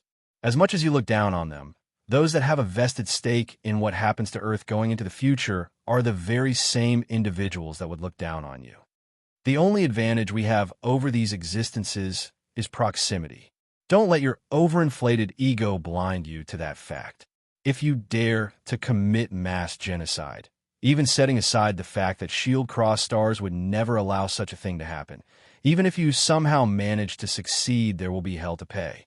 I agreed to participate in this war to claim a small piece of this fertile land for my Umbra family. I didn't come to kill or maim. I would advise that you all wake up and realize the true nature of the situation that we're in. We're nothing more than mice nibbling at the edges of meat prepared for lions. The more you pretend as though you're the lion, the greater you'll suffer in the future. The latest _corsodies are on _the website. If you want revenge, go and seek it. But if you dare to step over the bounds of reason, they'll be the first to stop you. From beginning to end, the Umbra family head's words were even and unhurried, and yet it simultaneously felt as though there wasn't an opportunity to interrupt him at all. His momentum was smooth and consistent, his silent confidence weighing far more than any false sense of bravado ever could. Despite the fact he was calling himself a mouse, it still felt like something far more profound than just that. Xylem's words seemed to wake everyone out of their delusions, even Averon to some extent. That was right, they had the advantage of proximity, and they could take a hold of it. But if they went too far and compromised the food of the true giants, it would be they who suffered first long before Earth did. In addition, as the police force of the universe, there were many heinous acts that Shield Cross stars would never allow. Something like genociding a whole world of people was most definitely on that list. If their families were placed on a list of evildoers, it wouldn't even matter what gains they made here, because it would all be stripped away very soon. Averon looked off into the distance, his hands still clasped behind his back. His fury was still buried deep within his heart. They had been breathing in their own bullshit for so long that they actually believed it. The reason they didn't dare to send six-dimensional existences after Earth wasn't to avoid bullying the weak. It was because they didn't want to incur the wrath of those higher powers. The latest _sodies are on website. They were still walking on eggshells when they came here. They were trying to probe out the bottom lines of those organizations, which was why they hadn't even tried to attack Earth directly and only aimed for the periphery. Wasn't this exactly why Emperor Fox would call them cowards? Averon took a deep breath before suddenly closing his eyes. When they opened again, they reflected the same calm they had before. But this time he was truly calm. He had experienced too much life to lose his cool for an extended period of time. Xylem, Averon said calmly. Yes, what is your end goal? As I said, I don't like to repeat myself. Xylem had made himself clear. He just wanted to carve out a small piece of these fertile lands for his Umbra family. Nothing more, nothing less. Greed was the bane of human existence. Visit. For a better user experience, I understand. However, I still need to know your bottom line. How far are you willing to go? Or how far are you willing to cower? Averon's words were clearly provocative, but Xylem didn't seem to care in the slightest. As long as Earth isn't eradicated, I'm willing to go as far as necessary. Xylem's stance was also clear. If he didn't want to take any risks at all, he wouldn't have come to this battle. However, he was obviously willing to do so. He just knew that wiping out the people of Earth would be way too far. Then are you willing to push our plans forward? Do you dare? Xylem fell into silence. The original plan of the families came in 2 steps. The first step was to claim a strong foothold in Earth's fold of reality when it entered the 5th dimension. The second step would occur when Earth entered the 6th. When that happened, they would no longer be restricted and could use that foothold they had earned to expand and carve out a territory for themselves. According to even the most conservative predictions, Earth's 6th dimensional fold of reality would swallow the entire Milky Way. In the most aggressive, it might even encroach on their nearby galaxies. Knowing this, the families were ready well ahead of time. The latest _SODs are on website. If they push their plans forward, they would be throwing caution to the wind and effectively strangling Earth by bringing out their full power ahead of time. Even if this plan didn't go as far as to eradicate the people of Earth, what it did do was put them in a stranglehold they would have little chance of getting out of. To them, this wasn't a risk that involved Earth. As things stood, Earth wasn't prepared to deal with a full-scale attack from 6-dimensional worlds. Their loss was inevitable. Rather, this was a risk that involved the reaction of those powers. Did they dare to do this or not? Xylem let out an odd sound. Finally, some real backbone. It's about time. Why would I not dare?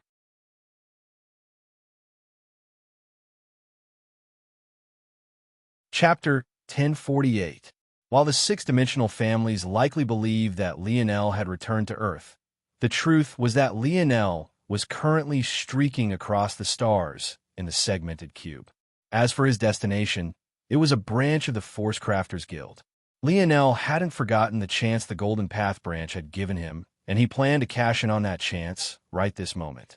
Although Lionel's father disliked the Force Crafting Guild for some reason, Lionel doubted that problem stemmed from these lower-level branches, so he formed relationships without worrying about it.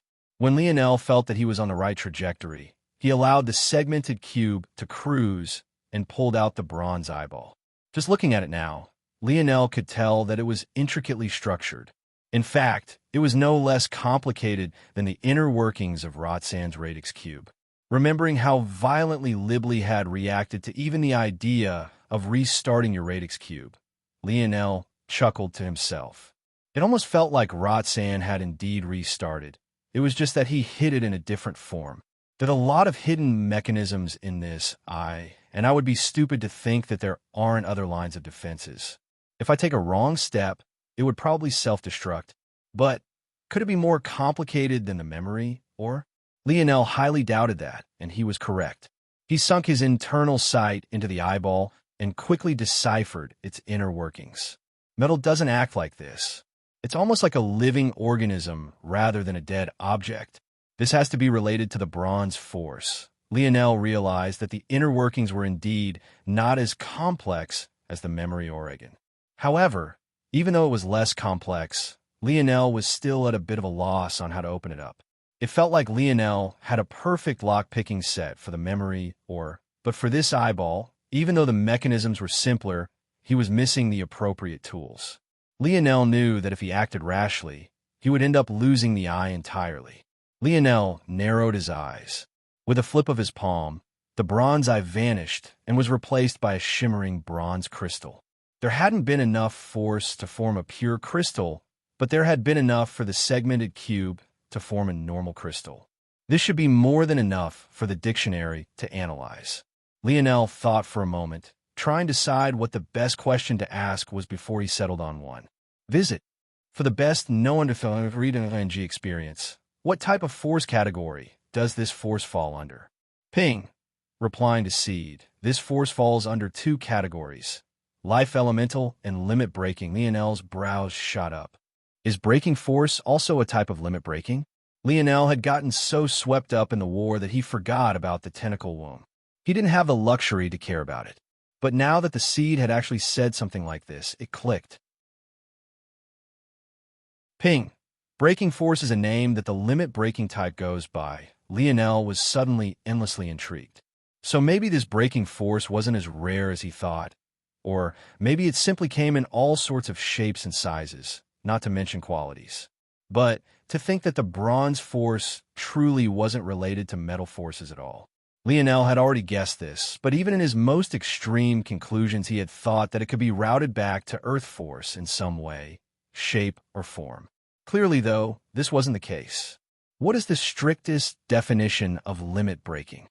Ping visit. For the best energy experience, to twist the fundamental governing laws of force. What happens when bronze force is applied to metals? Ping. The dictionary took a pause. It was the sort of pause that usually happened when a recording was about to go live. But, to Lionel's shock, there was no recording this time.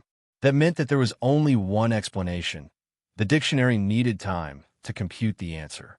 This truth shocked Lionel maybe more than anything else. He had never seen the dictionary need time to do anything. Clearly, this was taking a lot out of it. Replying to Seed, there's a 97% chance that the inorganic metal would gain organic properties. The answer was simple and to the point, but it left Lionel speechless. What kind of organic properties? Ping. There was another long pause, but this time, even after 10 minutes, there was no answer. This made Lionel realize something. Don't list all the possibilities, just give me a general answer. Lionel tried to throw out this lifeline to the dictionary. Even though its answers were usually as specific as possible, he hoped it had the ability to make an exception. Visit. For the best noticeable energy experience, replying to Seed, the organic properties would depend on the metal. A general property would be that the metal would become an extension of the body the bronze force originated from and become like an additional limb. Hearing this response, Lionel's gaze glowed fiercely. Even the Morales family lineage factor couldn't do such a thing. However, there was something nagging at Lionel. It felt like the Radix family was misusing their own lineage factor. Sure, this bronze force had such an effect on metals, but what about its effect on other things? There was nothing about this force that made it so that it could only be used in this way. Lionel fell into deep thought. Within the Ascension Palace's gardens, Emperor Fox sat in silent meditation as usual. He was looking younger and younger by the day. From an old man, in just a few years he already seemed to be back in his 40s. He exuded a handsome charm that could make countless women swoon and had a maturity and forcefulness to his aura that demanded respect.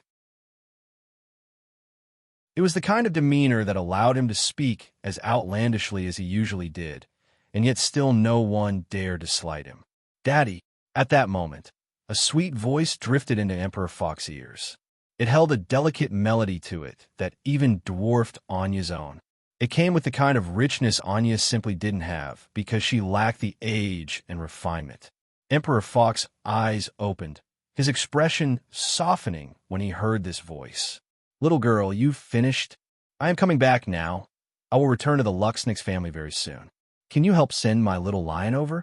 His mother misses him." The latest Interfamily Corsodies are on Underskada website.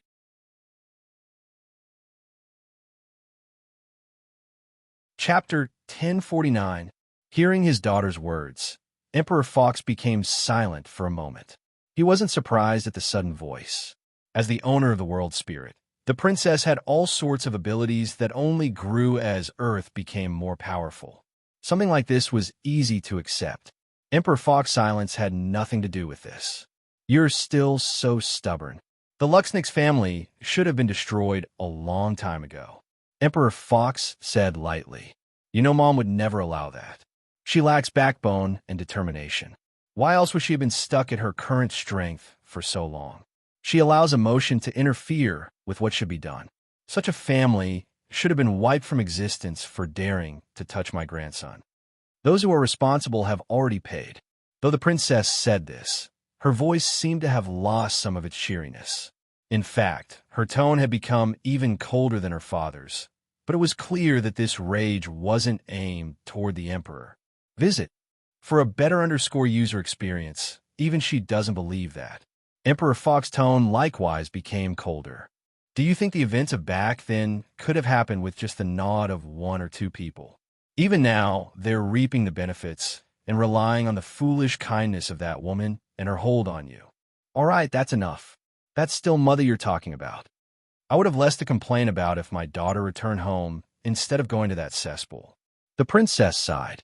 I still can't move freely. I've only been allowed to return to the Luxniks because it's that time in the cycle again. They're beginning to recruit. In fact, I had to apply to be here. They almost didn't let me, but Val came and wreaked some havoc. Emperor Fox smiled and shook his head. Of course, this Val, his daughter, was so casually affectionately calling out the name of was his son-in-law Velasco Morales. For him to go and wreak havoc over there, it could only be said that his balls were big enough. I'm sure they're very excited about that. Emperor Fox replied, Dad, Miguel is just a child. He can't be blamed for this. No one is innocent. He is now benefiting from the sins of others and will likely continue to benefit. But he is still the least of my issues. The entire Council of Elders should have been slaughtered. Visit. For the best known experience, Dad. Emperor Fox shook his head. Your usual temper has been watered down in this situation due to your mother's involvement. However, my grandson has grown into a very particular type of young man in your absence, and his temper is worse than that of his parents and even his grandparents. If you really want him to go over to the Luxniks family right now, I can't promise that the peace your mother sacrificed so much to keep won't be destroyed within a year.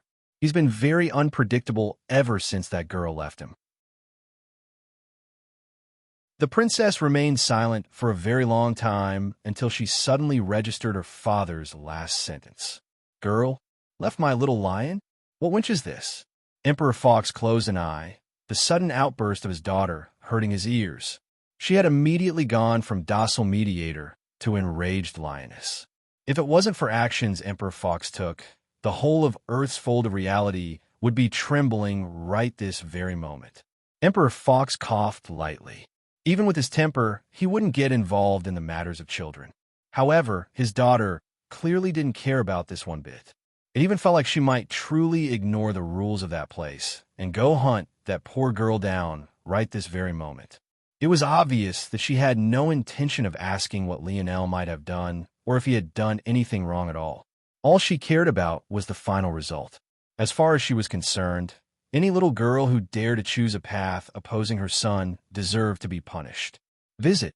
For the best known experience about this, Emperor Fox suddenly regretted bringing this matter up at all. Shouldn't you be more concerned about what will happen if he goes there? If his relationship with his grandmother is severed because of this, there will be nothing any of us can do. Emperor Fox was more clever this time and chose not to admit that Lionel also seemed to hate him as well. It had been too long since he spoke to his little girl, and he had no intention of making her infuriated toward him too. At this point, his reasoning wouldn't matter. When a mother wanted to protect her son, she would turn even against her own father. This, Emperor Fox was absolutely certain of. Either way, he had been observing Lionel for a long time. There was a point where Lionel didn't even care about the life and death of his own mother because he had no memories of her. Of course, he wouldn't tell his daughter this either, or else who knew how she would react. At that point, because of what happened back then, it might be both Lionel and she who fell out with the Luxniks family completely. If not for that event, Lionel wouldn't have been forced to come to Earth and wouldn't have had to leave his mother's side before he was old enough to remember her.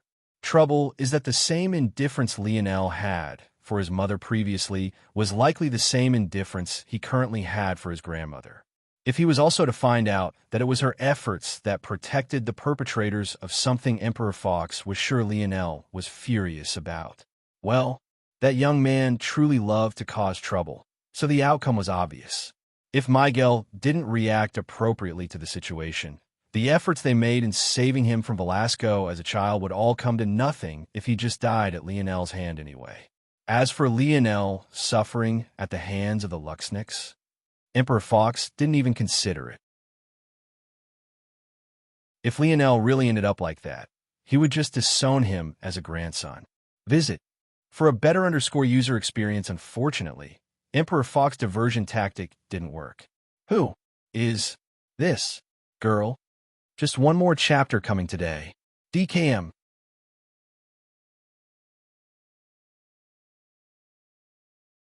Chapter 1050. Lionel had no idea that his mother was currently speaking with his grandfather about such things, and he also had no idea that his grandfather actually knew so much about his life. It would be hard to tell how Lionel would react to such a thing. It was an odd coincidence, though. Lionel's mother might have contacted Lionel directly to tell him to go to the Luxnix family. But Lionel wasn't currently in Earth's fold of reality, so the princess hadn't been able to use her world spirit to find him and could only speak with Emperor Fox. But maybe this was for the best. If Lionel had to be hounded by his mother about what happened with Aina, who knows how such a thing would end? This aside, the current Lionel was still thinking about Bronze Force, imagining the ways that it could be applied and used. According to the dictionary, Bronze Force reacted differently based on the metal it was targeting, but the fundamental truth was that it could give the inorganic characteristics of the organic.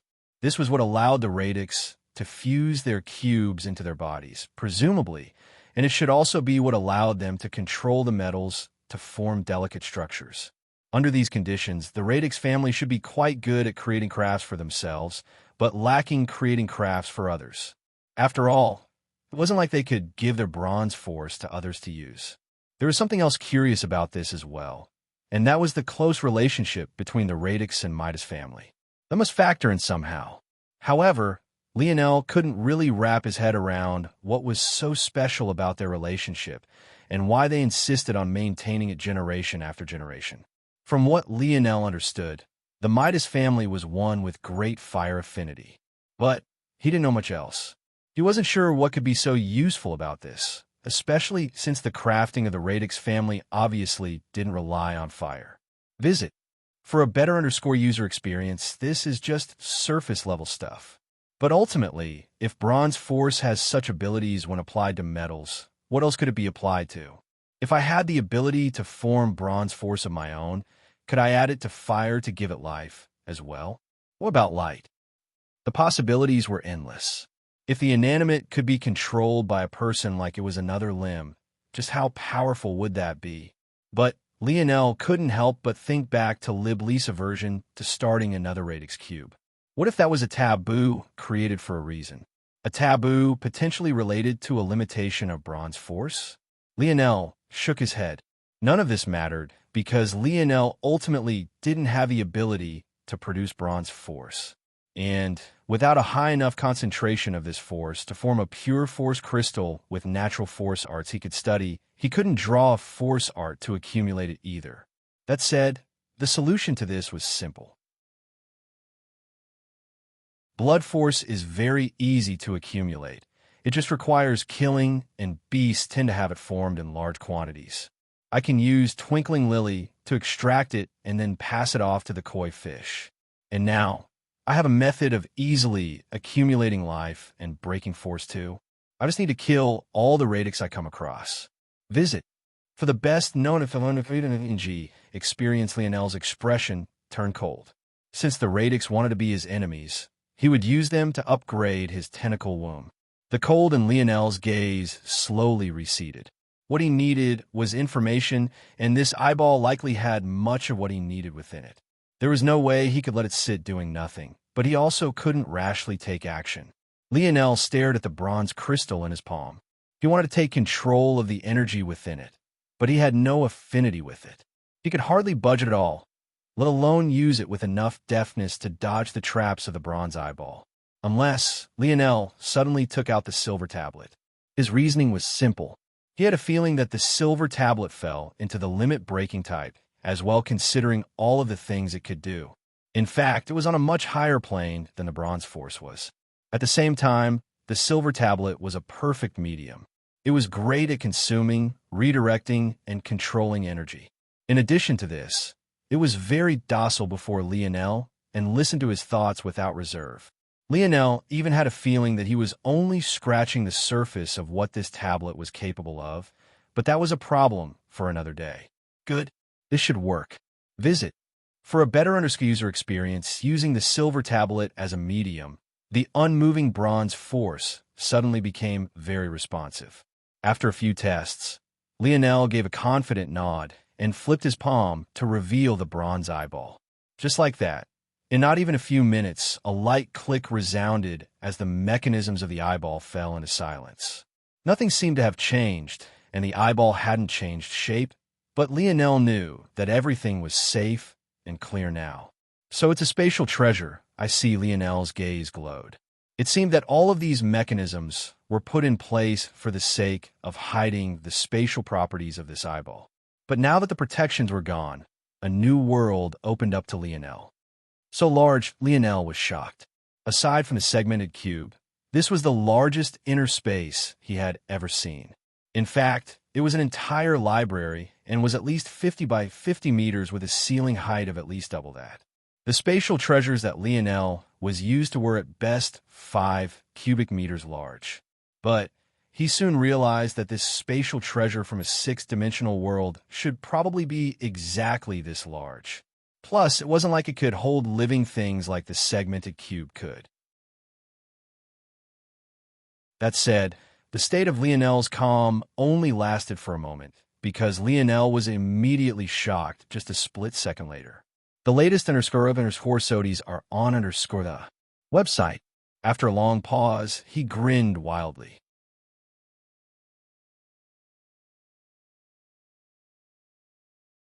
Chapter 10:51. Lionel had expected something good the moment he saw the size of the hidden space within, but he had most definitely not expected anything so good. It was one thing if this ring carried all the secret techniques of the Radix family. Though this would be interesting and a decent reference for Lionel, especially as he moved toward maybe one day soon starting on his second divine armor, it wouldn't be to the point that Lionel would react like this. Even though Lionel managed to take control of Roxanne's bronze force with the help of the silver tablet, it had to be understood that this didn't change the fact that bronze force was ultimately something Lionel could not use. The Radix were able to use bronze force as an extension of themselves to make their Radix cubes a part of their very being, almost like gaining another complex limb. However, because Lionel couldn't produce bronze force himself since he didn't share their lineage factor, he would never be able to replicate this feat without the ability to produce bronze force. Lionel wouldn't be able to make the metals his own. Even if Lionel stole from the Radix and formed more bronze crystals like these, he would end up making objects that could act as extensions of others rather than him. Say, for example, he used Libly's bronze force. Whatever object he changed would ultimately be hers to control. This was all to say that though Lionel was intrigued by the Radix family's crafting skill, it wasn't to the point that it would be life-changing to him. Ultimately, it was highly unlikely that any 6-dimensional family would be able to match up to the knowledge the Morales family could provide, especially when it was remembered that the branch of the Force Crafters Guild itself viewed the Morales as a rival. So why was Lionel so excited? It could be summed up in one word: secrets. Visit. For the best-known experience, Lionel had never expected that Roxanne was such an important individual. The information he held within his eye went beyond the scope of the Radix family, but even touched on secrets of not only the Midas, but even their enemy and potential enemy families. This meant that not only did this library have the resulting espionage on the Midas family, but it also had in-depth information on the Umbra, Rain, and especially the Flora family. Even beyond that, there was a dense breakdown of the Milky Way and half a dozen other galaxies in the general vicinity. Lionel could have never thought that such a thing would fall into his lap. What Lionel didn't know was that Roxanne was a contingency plan of the Radix family. This store of information was actually a copy of the main source. In case anything happened to one, there would always be the other. This was why Roxanne set things up to so confidently destroy all of this valuable information. But in the end, how could the Radix ever prepare for a day where their Radix shield would run into the wielder of a metal spirit whose combat prowess was low enough in relation to him to warrant such a sneaky use of the natural treasure? The irony of it all was that if Lionel was powerful enough to crush Roxanne without such underhanded means, Roxanne's plan would have gone smoothly, and this information would have never landed in Lionel's hands. It seems my luck isn't too bad. Lionel grinned. The latest European Corsodies are on the website. This information was what he lacked the most, It was also one of the reasons he didn't dare to make large moves in the Milky Way. Well, that and the fact his foundation was sorely lacking. He hadn't even convinced the Oryx to be on his side yet. But now, things were different. For the first time, Lionel was actually thankful that someone had tried to kill him. Lionel began to pore over the information instantly, his internal sight working at a near unconscious speed. Compared to what he was going to do at his destination, every bit of this information was far more important. Even if it took a month to go over it all, he would still have to do it, though Lionel was confident he didn't need so long. Judging by his pace, he would need 3 days at most to go over information it took the radix centuries to gather. And that was only because the radix stored their information in a language Lionel wasn't used to. Lionel blazed through the information one after another. He was immediately intrigued to find that the waters in the Milky Way were much deeper than he thought, and the center of the storm was most definitely the Milky Way Guild and its seated council. According to this information, the radix and the others have been slowly infiltrating the Milky Way Guild for decades already, slowly pushing their pawns into positions of power on the Guild's governmental body. Just one wife, a seemingly ordinary lady, only 2 legitimate children, and one of them is Era. Visit. For the best notice of experience, Lionel's gaze narrowed. This guild head Ovaltine was definitely a difficult character to read, and Era was maybe even more intriguing. How had Era, the only legitimate daughter of the most powerful man in the Milky Way, end up the fiancée of a man from a 4th-dimensional world? The answer was obvious. Earth. From the very beginning, that had been the target. But it seemed that Augustus had nothing to do with Era's actions. So did that mean that father and daughter were working separately toward the same goal?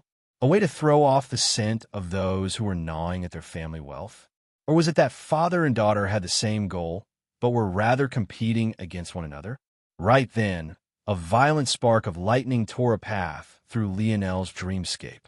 Era Ovaltine. Age. 4 X-ability index. Soul manipulation. Visit. For the best experience, Lionel's gaze sharpened, his aura fluctuating wildly. She's alive.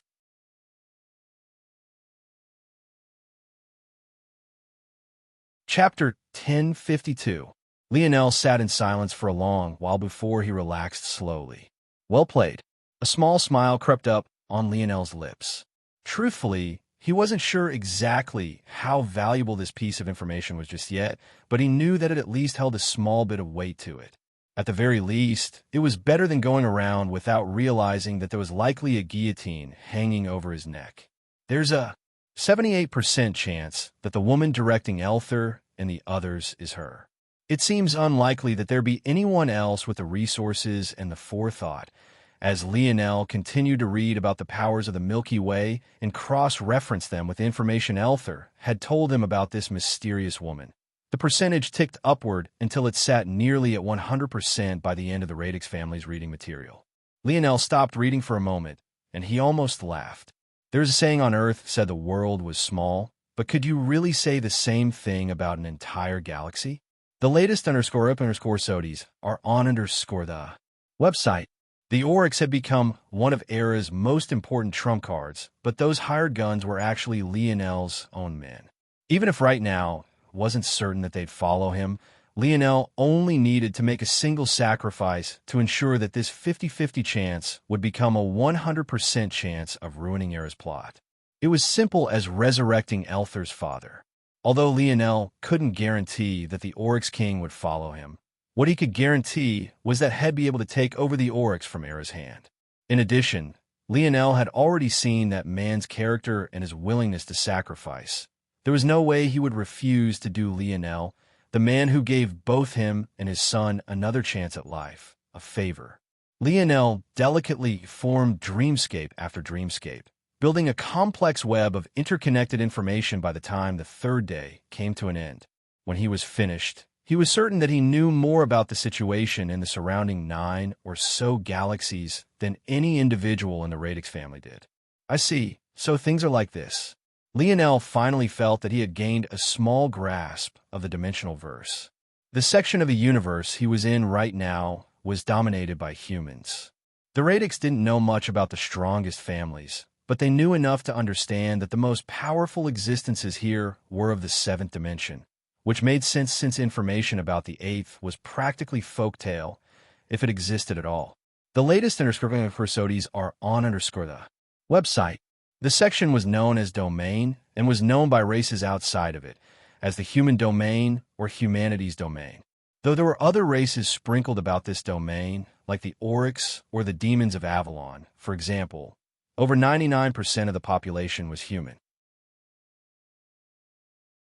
This made Lionel wonder what other domains might exist. But the Radix family scope was far too small to have this information, as it seemed that domains usually kept to themselves.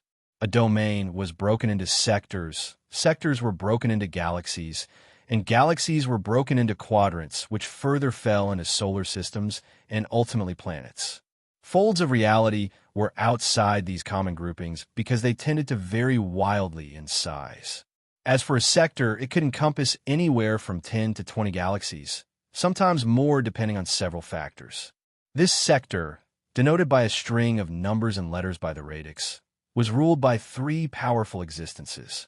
Though ruled wasn't an appropriate term, it was more accurate to say that these three could move unopposed, but they didn't usually have a reason to pick on weaker powers. Surprisingly, one of these three powerful existences was exactly the Luxnix family. As powerful as Lionel's Morales family background was in this sector of the universe, it would ironically be more beneficial to him to identify as a Luxnix than a Morales. The dimensional verse was simply too large to expect weaker powers to immediately recognize the hallmark of extraordinary lineage factors. It wasn't even certain if many would understand the snowy star owl when they saw it. And finally, not too ignorant about how these things work anymore. Only took almost 5 years. The latest episodes are on the website. Lionel laughed to himself and shook his head. Still, what was maybe the most fascinating about all of this wasn't the dimensional versus structure. It wasn't the information on the Umbra or the Rain, and it wasn't even the fact that Era was most likely still alive. No, the most fascinating was the history between the Flora family and Radix family, not to mention the reason the Radix and Midas family seemed to be such a solid alliance. According to their history, this all began over a zone. Not just any normal zone, but a variant zone. In fact, that alone wasn't enough to paint the picture, because the truly shocking realization was that it was a variant zone not for one of the three families, but rather a variant zone apparently related to the Silver Empire. If Aina had been there to see Lionel connect such dots, she would have been shocked as well. The Silver Empire? Wasn't that the fallen empire whose zone Aina had entered just a few months ago? In fact, it was because of that zone in specific that Aina caught the eye of Richard's subordinate. Of course, Lionel had no idea about this. He only found the root cause of this turmoil to be fascinating. This could be considered to be a top secret of the Radix family. There is no doubt if more powerful existences knew that the variant zone of the Silver Empire fell into the hands of three comparatively fodder families rather than the former ruler of this and multiple other sectors. It was impossible to tell how they would react. Visit. For a better user experience, however, maybe the greatest irony of it all was that this was the fault of no one else but the Silver Empire themselves.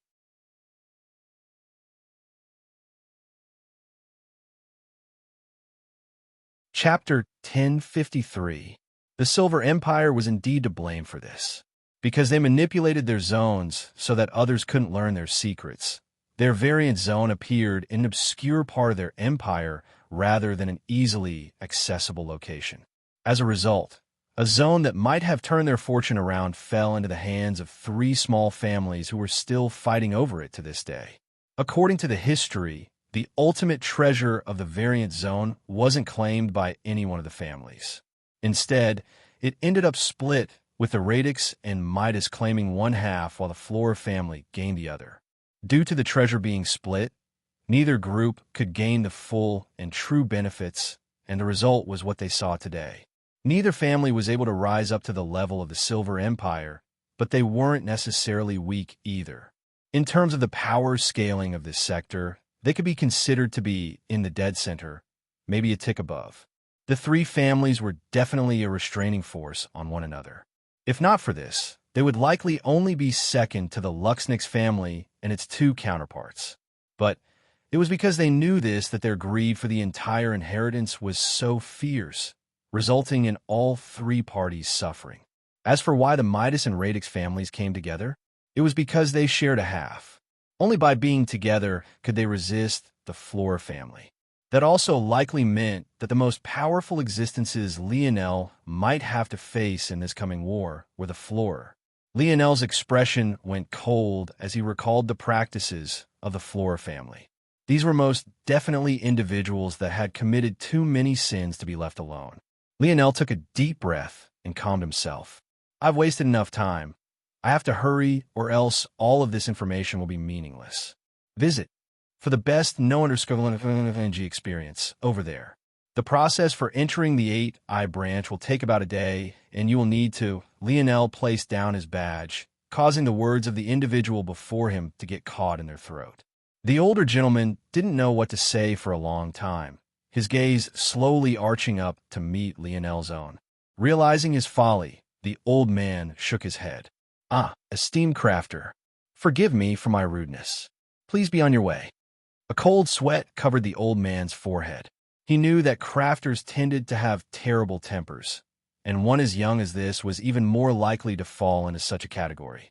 Even though it wasn't an exact science to tell someone's age after the fourth dimension, the fact Lionel could still look so young and yet be a bronze crafter was impressive enough. Even the most talented force crafters this old man had ever seen were at least deep into their middle ages. However, Lionel just smiled, catching the old man off guard. He didn't even recover until Lionel had long since stepped into the teleportation platform and vanished. Did he just smile at me? That only meant one of two things. Either he met a rare, nice person, or had come home tonight to find his family nailed to stakes and decapitated. The old man suddenly felt the urge to run. The latest _epicorsodes are on the website.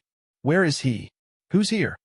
Another old man with messy white hair rushed into a room as though his ass was on fire. No, his ass really was on fire. Somehow, no one had stopped him on his way here to point out that the back of his robes were quickly burning. Iselin, you're on fire. The middle-aged woman who had a cold sweat on her forehead identical to the receptionist from earlier flew into a panic. It was only then that the old man realized that he was indeed on fire. In fact, another few inches and his undies would be out for the world to admire. Iselin waved a hand and the fire shot into his palm. What are you shouting about? Where's the sixth dimensional or? The middle-aged woman was speechless. Wasn't it you who shouted first? And weren't you still shouting now? The latest _epicorsodes are on the website. Lionel chuckled at this scene, but didn't seem to mind. He had thought of using the sixth dimensional or in his creations, but he felt that using it like this was actually far better. The 8i branch was the largest and most powerful of the force crafting guild branches in the Milky Way. Information Lionel had thankfully learned from the Radix. Their reserves of riches made the Golden Path branch look like beggars, and their influence was far greater. They were almost like a mini-main branch of this galaxy, and actually had Tier 8 and 9 bronze crafters. Of course, Lionel knew that this was actually a recent change. Not too long ago, the strongest crafters in the Milky Way were just Tier 3 or 4 at best. But a slight shift began to occur as the main force crafting branch began to send over stronger experts bit by bit. Obviously, this was all for the sake of taking part in Earth's fold of reality. The waters of the Milky Way were far deeper than Lionel had ever known. It really put into perspective how naive he was thinking that he could take it over in a few years.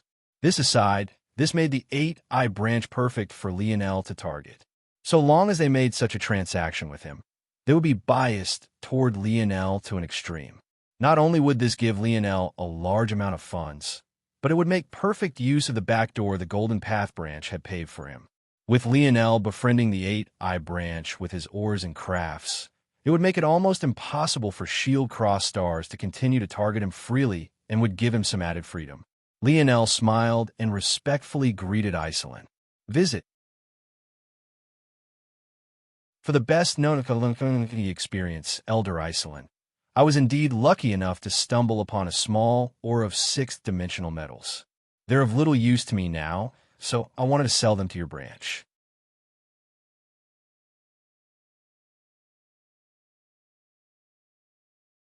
Chapter 1054. Yes. Excellent. Bring it out. I need to see it now. I'd like to see it. Iselin was truly too excited. He reacted almost like a child on Christmas Day. It wasn't that he had never seen a six-dimensional metal before. It was rather that he had never seen one that he would have the liberty of using and experimenting with. However, when he saw the metal Lionel brought out, he almost directly fainted from happiness. Is this refined? No, it's not just refined, it's perfectly refined. Iselin's hands trembled. He had expected to be given a sixth-dimensional or rife with impurities. Usually, the higher the dimension, the more difficult it was to deal with such things. Iselin was already prepared to lose at least half the ore's value due to his inadequate skill. However, this ore was actually perfectly refined. The refinement of ore's worked just like it did for forces, not in practice, but at least in theory. That was to say that ores became more powerful the purer their refined result was. In addition, the purer the resulting metal, the more powerful the subsequent craft would be as well.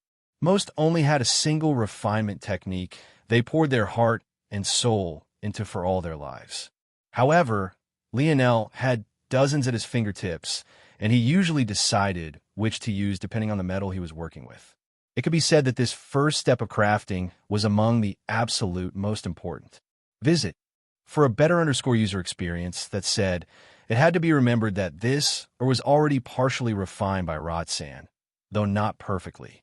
Lionel had only re-refined it after breaking it down into its individual parts and separating them out. Ultimately, Roxanne had 10 kilograms of six-dimensional metals in his body, of which there was just one kind. This metal was in foundation type, or like herb, or, except rather than solidifying foundation like herb or did, it instead increased explosive and penetrative power. It was exactly this, or that allowed Roxanne to take his bronze crafts and make them no less lethal than many silver crafts. While it might sound odd that Roxanne only had a single type of this, or it made perfect sense. After all, Roxanne was ultimately in the fifth dimension. Even if his knowledge extended into the limits of silver crafting, there was a limit to what his bronze force would accomplish since it was in the fifth dimension. Roxanne focusing on a single, optimal, or that could guarantee him a huge boost in strength was definitely the smartest decision. And it was a decision that also benefited Lionel greatly. This ore was known as shearing Oregon. It was incredibly stable enough for Roxanne to trust it within his own body, and it also only needed small quantities to qualitatively change the strength of even lower dimensional ores. For a bronze crafter like Iselin, who didn't yet have the skill to form silver crafts, this ore felt like the most valuable thing he had ever seen in his life. It represented not just research potential, but also a windfall of funds to help him reach the next level. The problem with silver crafts is that those from lower dimensions have problems using them properly. They often take too much skill or energy, which is why people usually stick to their own dimensions in many cases. However, with the shearing or Iselin could make fifth-dimensional constructions with the power of sixth-dimensional ones. If he found the right buyer, likely a rich family wanting to pamper a weaker youth, the amount of money he could make would be enough to support him until he entered the legendary ranks of Silver Crafter. Visit. For a better user experience, Iselin was so excited that he wanted to kiss Lionel on the face. Your price. Name it. Name it. Lionel laughed beside himself. The childish eagerness of Iselin grew on him almost immediately. He had half expected for him to have to show off some of his own strength to ensure that he wasn't scammed or strong-armed, but he had never expected the head crafter of this guild to be so straightforward. And willing to exchange this 5-kilogram piece of shearing or for 10 billion contribution points. What do you say? Lionel had chosen to keep 5 kilograms for him and chose to give Iselin the other portion. However, he felt that this was more than enough to meet his needs. Deal. Iselin, the middle-aged woman who had initially met with Lionel, Alunia, was shocked. 10 billion merit points wasn't enough to empty their treasure store, but it was damn near close to that. Visit. For the best no-underscore experience. What are you screaming about, woman? Is 10 billion merit points not worth 5 kilograms of a 6-dimensional, perfectly purified metal? This isn't an ore. Iselin was usually fairly easygoing, but having his expertise questioned wasn't something he was willing to tolerate. He was just a step from the quasi-silver rankings, but that didn't mean he had gone blind by greed. There was a reason he didn't even try to strong-arm Lionel, and that was because he wasn't a fool. Such a young bronze crafter, even holding such a perfectly purified metal. Wouldn't he be asking for death if he actually dared to slight such a young man? Even if he was beaten to death, he wouldn't believe that there wasn't an absolute expert backing Lionel. Plus, beyond that, the price was fair. Usually, no matter the proposed exchange rate, no one would ever trade in a 6-dimensional metal for any number of 5th-dimensional ones. But Lionel's asked for merit points, knowing full well there weren't 6-dimensional force metal or herbs here, was essentially doing exactly that. If anything, he was the one taking advantage of Lionel right now. It felt like a godsend was brought straight to his door. But Alunia wasn't trying to question the dollar amount. The problem was that this transaction would stall the work of the guild branch as a whole. And if that happened, it might offend some of their more powerful backers. After all, those individuals in the shadows were why they had come to this backwater galaxy to begin with. This might spell trouble. Visit.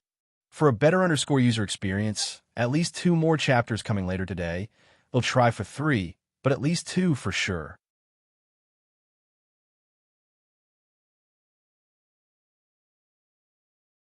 Chapter 1055. Iselin waved a hand. Stop, you're overthinking things. How this branch functions is irrelevant to them for now. In fact, it will probably be irrelevant for several decades. Iselin didn't say anything more since Lionel was right there. The only reason he had ever said so much was because he was getting annoyed and wanted to take the shearing or away as quickly as possible so that he could start his research. Of course, though Lionel knew more about such words than Iselin thought, he didn't show any particular reaction, simply handing the metal over to Iselin, who all but squealed with joy. As for poor Alunia, she was still worried but no longer dared to do anything. Though Iselin had explained things away so simply, Alunia knew that things weren't so easy. It would only take one curmudgeon to ruin everything, and in the worst case, Iselin might even lose his position as branch head. But at this point, Lionel didn't particularly care about it all. He was only smiling as he saw the points jump within his crafter's badge. With a wave to Alunia, he vanished, accelerating toward the storeroom with frightening speed. By the time Alunia realized something was wrong, she suddenly found herself all alone and speechless. Soon, she became a bit jealous of the both of them. The 8-Eye Branch's treasure store was far beyond what Lionel had seen in the Golden Path branch. The storehouse alone was at least 1 kilometer long and about 200 meters wide. Though there was a large glass dome above that must have gone at least 50 meters upward, the shelves themselves weren't necessarily so tall. Each row of shelves only had 3 racks. The lowest rack was at eye level, and the spacers between the racks were at least 2 to 3 meters. The organization of it all was immaculate, and the storage was even better. The latter was the best Lionel had seen aside from his own snow globes, which could be considered near perfect. These storage devices weren't able to freeze force herbs and ores in their optimal states, but they were all perfectly temperature controlled to provide the best environment for each. The latest courses are on website. Being rich is nice. Just a single 5-kilogram piece of, or had netted him all of this. If Lionel wanted, he really could mostly clear out this entire storeroom. Not only did he had 10 billion points, but things here were cheaper than they had been in the Golden Path branch, so his points went further. It was like heaven for a crafter. Soon, Lionel calmed himself. What he needed was a systematic method of crushing his enemies. He couldn't get lost in the fascination of all of these ores and forget the task at hand. The first thing Lionel did was blanket the storehouse in his internal sight.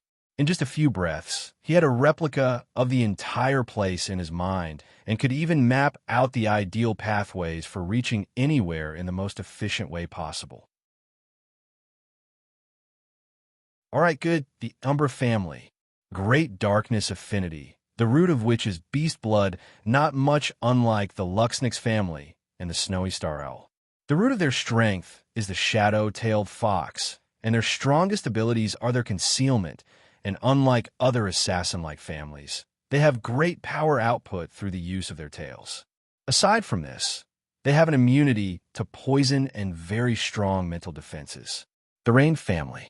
Great water affinity, known for their rain lineage factor, allowing them to gather small storm clouds above their heads and use the precipitation like needles. Their offensive output is lacking, but their area control abilities are frighteningly powerful, especially near high concentrations of water force.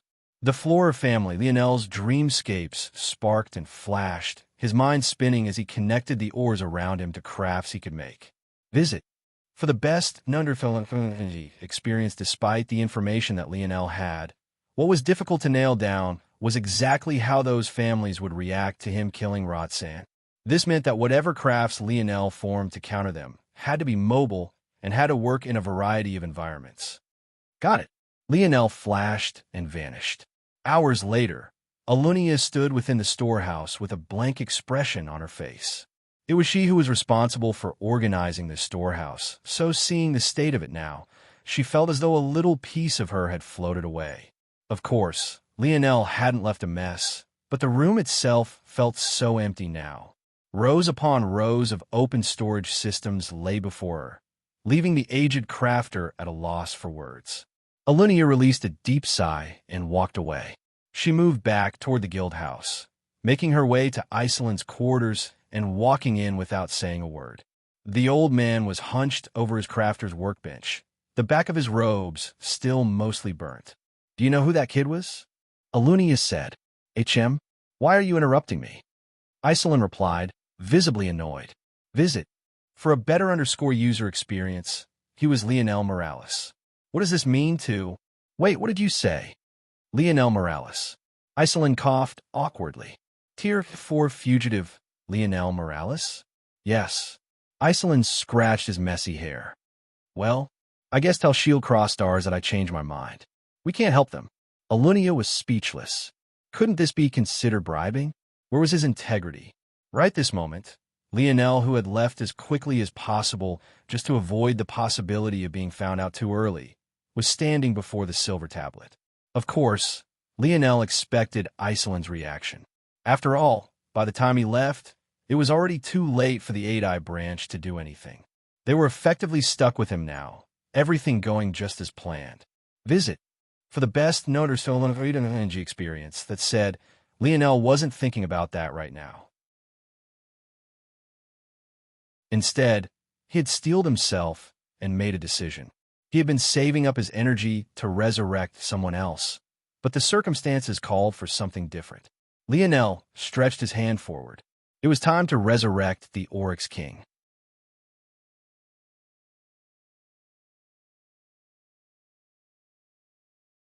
Chapter 1056. The first thing that hit Lionel was the stench. It billowed into his nose and made his mind go blank. It was the kind of smell that could make a person pass out completely. But, luckily, Lionel was ready for this and didn't back down. The Oryx King's shadow slowly rose until he eventually towered over Lionel. When his gaze opened, an undisguised majesty swept forth, crashing against Lionel in waves. It was as though they were two polarized magnets set to the same path, repelling one another violently. If Lionel had been ready for the first wave to hit him, he had most definitely not been prepared for this second. However, even while being caught unprepared, Lionel's feet remained rooted to the ground. He felt something subconscious within him that made him feel like a step back now would mean a permanent step back for life. The Oryx King seemed to feel the same thing, as he too didn't take a step back.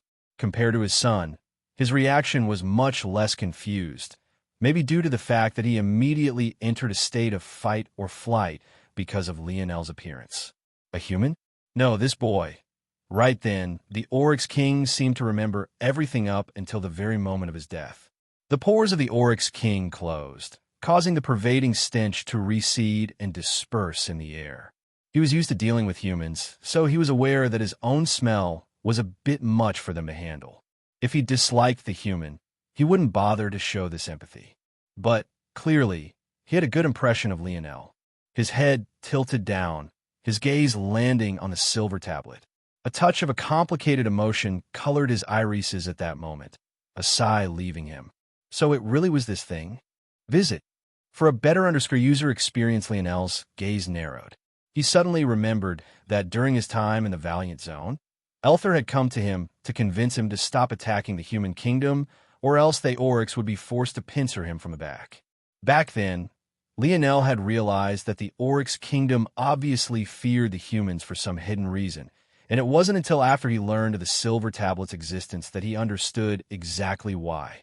You knew about the existence of this thing? What else do you know about it? Lionel asked. The Oryx King's gaze turned dim for a moment, as though he was trying to recall exactly how he knew about the silver tablet. But he realized that there were suddenly holes in his memories, almost as if he hadn't experienced these things personally, but rather that someone had told him he experienced it. Lionel had expected something like this. After all, in a variant zone, the location was the future, but it wasn't a future that was set in stone. Rather, it was a glimpse into the future that allowed those of the path a chance to grasp an opportunity. So, the question was, if you entered a variant zone and are transported into the future, would the people you meet there have experience time equivalent to the amount you had traveled for? It seemed like from the Oryx King's reaction that the answer was no. Maybe the people in the zone had been in limbo and had their memories given to them. This was a thought Lionel had had for a long time, but he found it difficult to accept. Wasn't this a person right in front of him, living and breathing, just like he was? How could their existence feel so flimsy at the same time? Then, how could life be so casually created?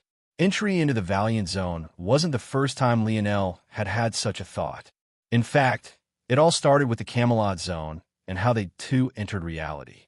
It was all too difficult to accept.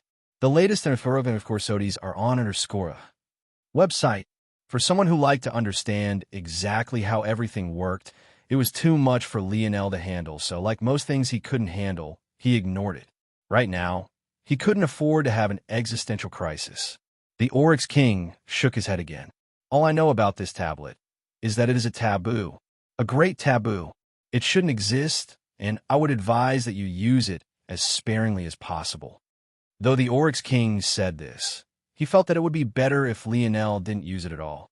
However, he knew that with such temptation before him, it would be impossible to have him agree with this.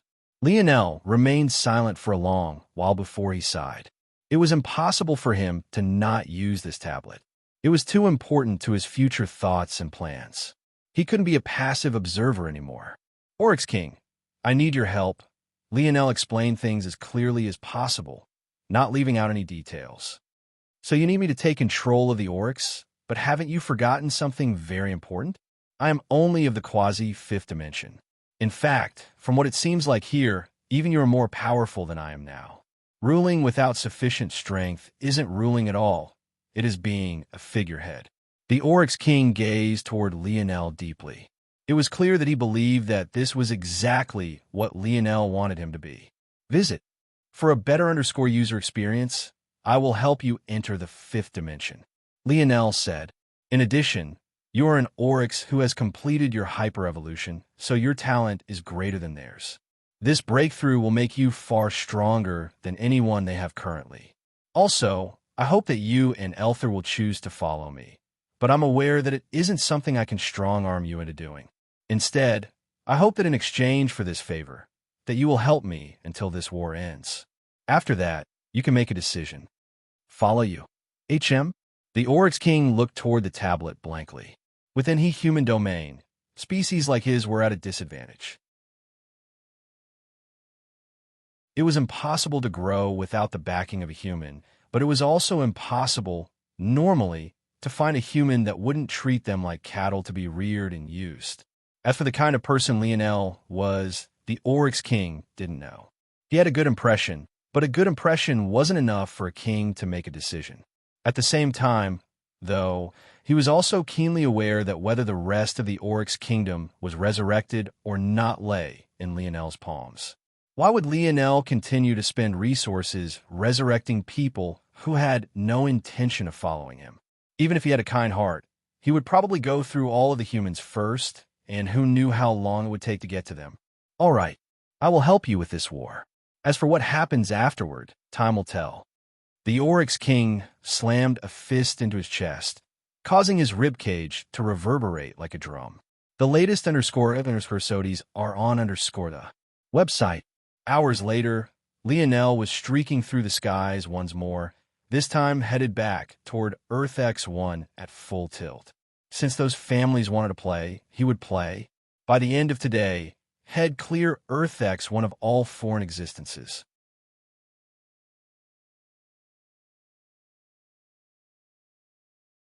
Chapter 1057. Lionel slowly walked through a thick forest, his bare feet sinking into the nutrient-rich soil and making him feel as though he had truly become one with the earth around. Something about the wonderful smells and fragrances in the air made him feel particularly at peace, as though nothing in this world could stop him. Halt! The sudden voice was like a clap that should have stunned Lionel out of his odd state. And yet, Lionel himself didn't seem to notice it at all. His chest rose and fell with a steady cadence, his eyes half closed, and his blood gliding through his veins with a silent smoothness. In that moment, an arrow shot for Lionel. The voice that had spoken earlier was one of the many scouting units on the periphery of this base. Normally, this individual would have shot first and asked questions later, but the appearance of a boy wearing sweatpants in the middle of the forest caught him completely off guard. No matter how he looked at it, Lionel didn't seem like an enemy. Realizing this mistake, though, the scout no longer hesitated. This reaction was far too weird. Even if Lionel was a normal boy, they had most definitely not sent any normal people here to attack Earth, so it was clear and obvious that no matter what, he wasn't one of theirs.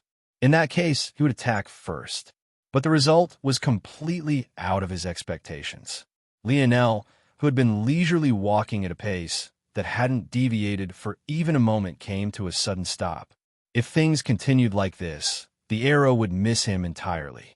The latest _SODIes are on the website. The scout was taken off guard, but he quickly recovered. He realized that his intuition was correct. Lionel couldn't possibly be a normal individual.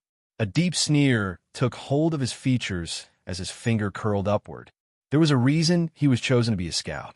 Not only was his internal sight powerful, but his ability was quite helpful for his marksmanship. The arrow suddenly curled upward. It couldn't change path enough to pierce Lionel's chest, but it could definitely tear a hole through his kneecap. By that point, the end of the battle would already be in sight. The scout expected to see Lionel's calm expression finally break, and for there to at least be some panic or sudden movement in those final moments. But reality was completely outside of his expectations. Not only did Lionel show no fear, he didn't move a single inch. Clang!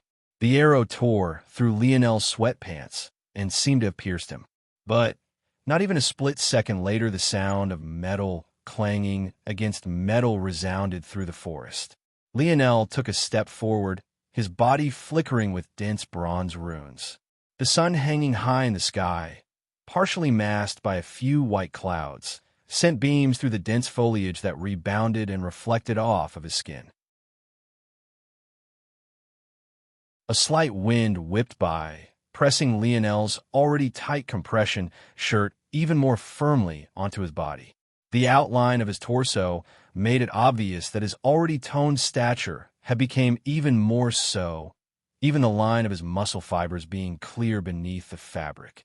The latest _SODIes are on the website. Lionel's fingers lightly reached out for the air, causing the arrow, which was now flipping through the air, to suddenly come to a stop, pointing directly toward the scout in the distance. The metallic tip trembled as the scout tried to retake control of his own arrow, but he immediately realized that it was futile. The scent of death loomed over him, his heart quaking beside himself. Enemy ATT. PCHU. The scout never saw how the arrow closed the distance. His voice came to an abrupt stop, the gurgling of his blood filling the once silent forest. Things fell into a peaceful quiet once more, but this only lasted for but a moment before the blaring signs of horns raged through the trees.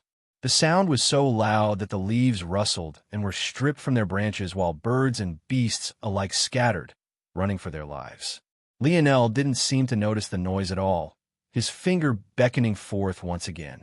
The arrow that had just pierced the scout's head suddenly whizzed back toward Lionel, changing direction abruptly and shooting off into the distance. Once after another, cries muffled by the blaring sounds of horns resounded. And yet to Lionel, each might as well have been right by his ears. The latest _corsodies are on _the website. Right this moment, all around Earth X1, battles had erupted. Despite having taken control of the two most strategic points on the planet, Lionel didn't choose to stay back on the defensive. Instead, he chose to raise an all-out assault, one that would sweep through the planet completely. Arthur had been charged with wiping out the Umbra. With his light elemental affinity and the Camelot troops to his back, he was the best suited to dealing with them quickly and efficiently. Mordred was tasked with taking out the Rain family.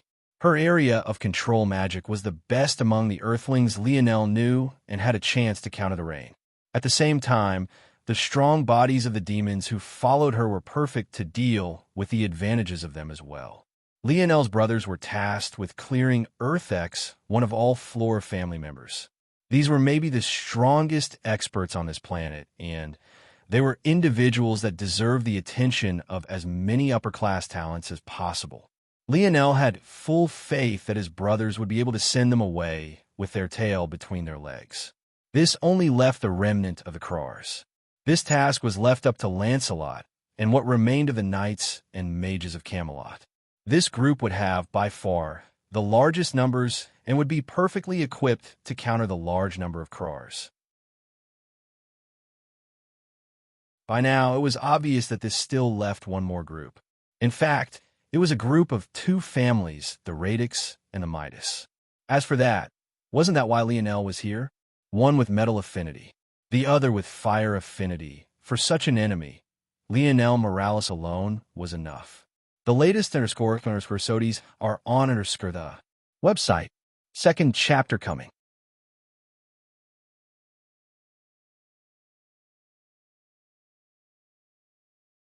Chapter 1058. Bang! The first line of defense crumbled, clearing the forest of trees to reveal a mighty metal fortress. With every step Lionel took forward, a silver armor slowly manifested, following the upward trajectory of his bronze halo and coating his body 1 inch at a time. The instant the last of Lionel's hair vanished beneath the helmet of silver, a flourishing spatial domain swept over the surroundings. Right then, it felt to all those in the surrounding several-kilometer radius that every effort to move took twice the speed, twice the power, twice the will. On the top of the enormous bronze metal fortress, several ballistae aimed for Lionel, each controlled by an individual. Though the Radix and Midas hadn't thought that anyone would attack them so blatantly, that didn't mean that they weren't ready. Even as Lionel's domain fell, they reacted quickly. The arms of the marksmen bulged and pulsed as they swung the huge machinery toward Lionel. Their blood pumped, and veins threatened to burst along their foreheads.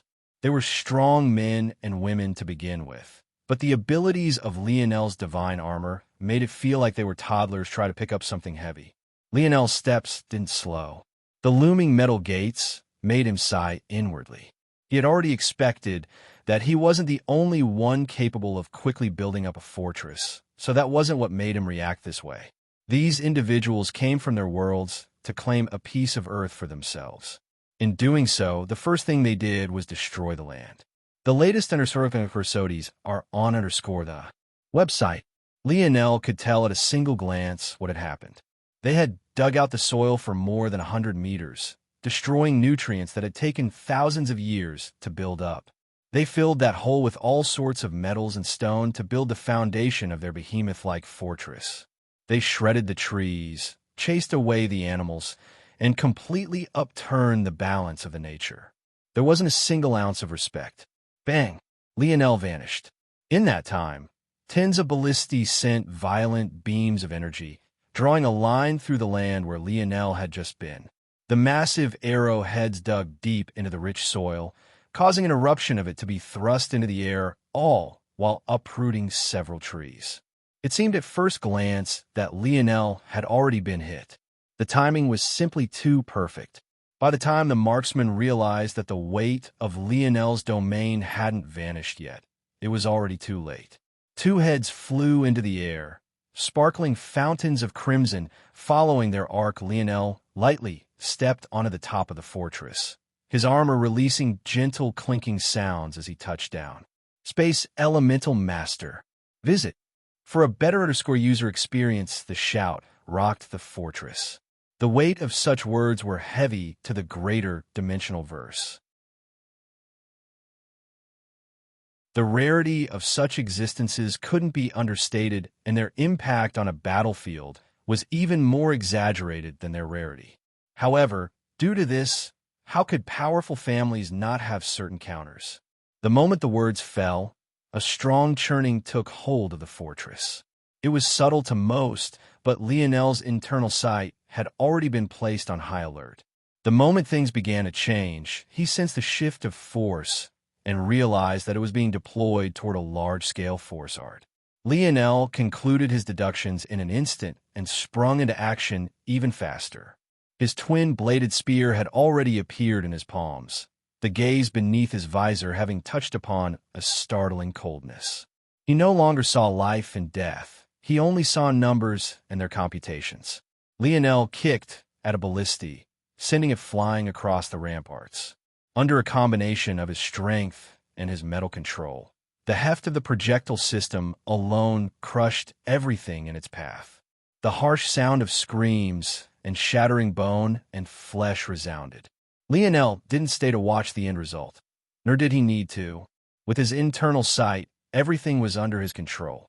His spear whipped outward, slicing a door that led down into the fortress. Judging by the reaction of the force, this is definitely a spatial-type array. The formation should cover the entire fort and disrupt spatial force. It will make it difficult to have controlled teleportation and will distort my domain. There's about 37 seconds left until the force art is fully deployed. Lionel completed his calculations in the time it took him to step through the door. His spear swept forward without regard for the low ceilings and the narrow walls. The blade was so sharp that one would have thought that Lionel was out in the open. The latest episodes are on the website. With every head that flew and body part that was severed, another deep gash appeared on the thick metal walls. In fact, sometimes Lionel's movement was so quick that he would have taken 2 to 3 steps forward before the blade mark even appeared. Level 2 spear force seemed to be unstoppable. Even as warriors rushed up the stairs, thinking that the enemy may very well still be beyond the walls, they found themselves adding to the pile of flowing blood and flesh. Within the depths of the fortress, the upper management of the Radix and Midas had already been alerted. With Libly captured, things should have fallen under Dinmo's control. But, in reality, things were being run by an elder individual of the Radix family, as Libly knew well that Dinmo couldn't be trusted with such things. In fact, Dinmo was currently being shackled and jailed. When he learned that Libly was captured, he had wanted to rush out as fast as possible to get her back. But he ended up being held back by others who said that would be a foolish choice. Dinmo didn't even like Libly very much, but he still became furious. Just yesterday, he lost his temper completely as he was tired of waiting, but that also just so happened to be the day the Radix and Midas had sent someone to inform them about the plans for the coming weeks. As for who that person was, Lionel would recognize him very well. After all, just 3 days ago, Lionel had almost killed him within a teleportation formation. Sir Daikon, the fortress. The latest _corsodies are on _ska. Website. Daikon held up a hand, his gaze filled with bloody murder. I know. Hurry up and release Dinmo. He'll finally have someone event on.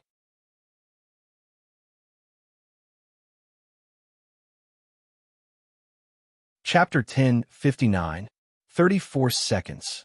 Lionel's steps didn't pause, nor did they slow. Beneath his spatial domain, the enemies he came across didn't stand a single chance. With many of the numbers that made up the Radix and Midas being lower fifth-dimensional existences, all it took to cut them down was a single swing of his spear. Lionel reached the bottom of the steps. His foot kicked outward, a warp in space following his actions. His control had gotten so smooth that whether it was stacking space or splitting it, it could be done as easy as breathing. Bang! The heavy metal door, weighing at least a ton, went flying from its hinges, the center where Lionel's foot contacted crumpling up like aluminum foil. A line of warriors on the opposite end found themselves in a splatter of their own blood, their vision going black and their lives fading before they even registered what had happened. The moment Lionel stepped out, a rain of projectiles shot for him, but his expression didn't so much as flicker beneath his visor. In the blink of an eye, the space around Lionel stacked and folded upon each other. One after another, the projectiles flew by his arms, legs, and head, drilling holes into the metal frame to his back. At just a single glance, it looked like the marksman had tried to lance a fish through the water, but the image distorted, causing them to miss completely. Clearly, Lionel had expected exactly this much and took another step forward. Visit. For the best notification experience, the opening beneath the stairs to the ramparts was an open space to yet another gate further ahead. If Lionel wanted to shut down the large-scale force art before it activated, he would have to cross through this second gate. However, the space had distorted too greatly for him to trust leaping toward that location already. In addition, Lionel could tell that there were several hidden force arts baked into the thick metal walls that would make his attempt impossible. Lionel's spear spun, its body separating into 3 pieces connected by chains. With deft control, Lionel manipulated the length of these chains. It felt as though the entire field was filled with Lionel's spear force. Every time it cut across the air, a light of white was left like a cyclone of blades and wind. With every spin, another head flew into the air, the cold calculating light in Lionel's gaze becoming the arbiter of the Reaper. Clink! Lionel's spear snapped close, the light sounds of his footsteps reverberating through the blaring sounds of warning as he stepped toward the second gate. His body flashed, his singular stride crossing dozens of meters as he reached a hand toward the metal doors that appeared much more like the gate to a vault than a fortress. As though it was a cue, it was only after he did so that the headless corpses of the warriors that had come to stop him slowly fell to the ground from their feet, the dull, plopping noises playing like a horrific symphony. Lionel closed his eyes. The effort it would take to slice this vault door apart was too much, and he had to be mindful of his stamina. However, brute force wasn't the only thing he had available to him. It took just a moment for Lionel's gaze to snap open. Little Tolly. Visit. For a better user experience, Lionel hardly needed to think a thing. The tacit understanding between himself and his metal spirit had reached an unconscious level. No matter how majestic these doors seemed, what were they in the face of Tolliver? Bang! The vault doors broke beneath a single punch, fissuring at odd angles and collapsing before Lionel one step at a time. The warriors on the other side could only watch on in horror as metal doors dozens of meters crumbled. Many of them had their Radix armors on, ready for battle, while another half had blazing tornadoes of fire around themselves. They had all been prepared to whittle Lionel down, and in the case he made it so far, take him down. But the ultimate result was completely out of their expectations. It hadn't even been 10 seconds since the warning blares begun, but he was already here. The glistening light of Lionel's silver armor sparkled beneath the falling shards of metal. Even amidst all the destruction, he remained the center of attention. As the last of the vault doors collapsed, Lionel took another step forward, the might of his spatial domain suddenly becoming exceedingly heavy. If they had experienced a light pressure before, they were now feeling the full brunt, even to the point they found it difficult even to lift up their arms. Four Seasons Realm. A violent pillar of universal force shot down from the skies, crashing down to Lionel in waves. It spun about, fusing with Lionel's king's might and causing the warriors before him to tremble in fear. Summer. Radiant Core. Visit. For the best known experience, delicate orb of silver red appeared above Lionel. The oppressive heat shrouded the large opening, causing even the metallic walls to begin to slowly melt. Fall. A slow death. In the surroundings, gently falling fall leaves formed, dancing about in the wind. They seemed to be formed of delicately sculpted flames, and yet they looked so real and tangible at the same time. Some were a pale gold color, others were deep red, and the remainder were pale silver. Winter. Withering snowfall. The skies darkened as ash began to fall from the clouds above. Upon closer inspection, this ash seemed to be snow, but it reverberated with a deep scent of death. The gray flakes filled all those who saw it with fear, making one believe that their very lives were withering right before them. Spring. Golden drops. A dichotomy of gray and gold began to play. One was the slow falling clouds of ash, while the other was the much heavier droplets of golden rain. They pelted against the ground, balancing slow and fast, bright and dark, death and life. It was the perfect duality. SHU. Visit. For the best known cylinder throwing of energy, experience Lionel vanished.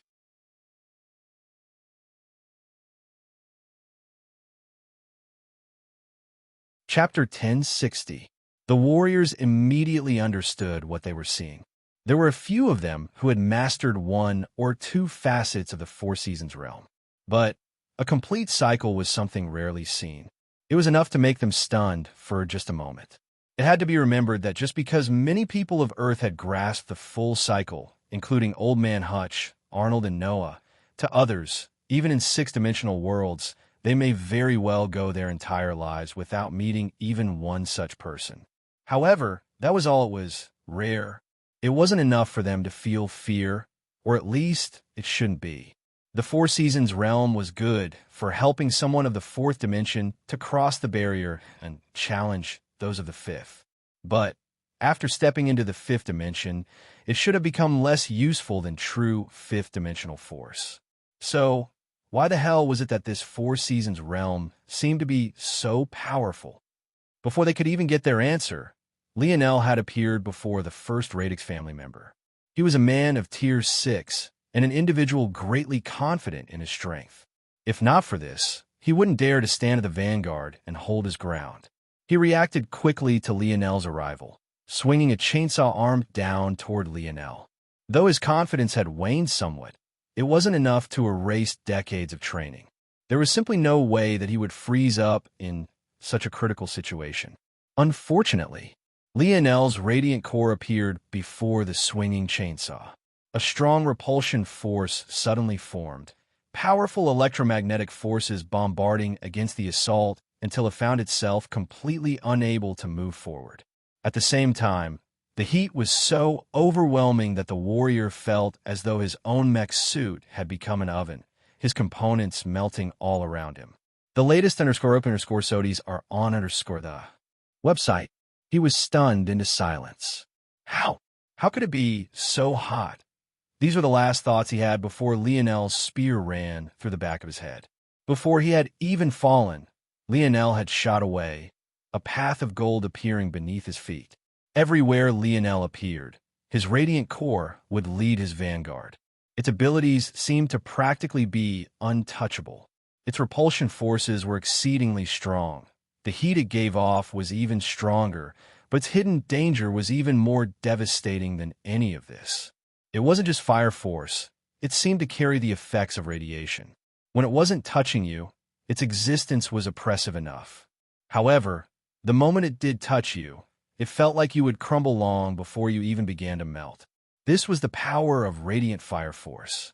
It was as though Lionel had the power of a nuke at the beck and call of his blade. One could only imagine what would happen if he ever allowed it to explode. The roars of the Midas family members billowed forth.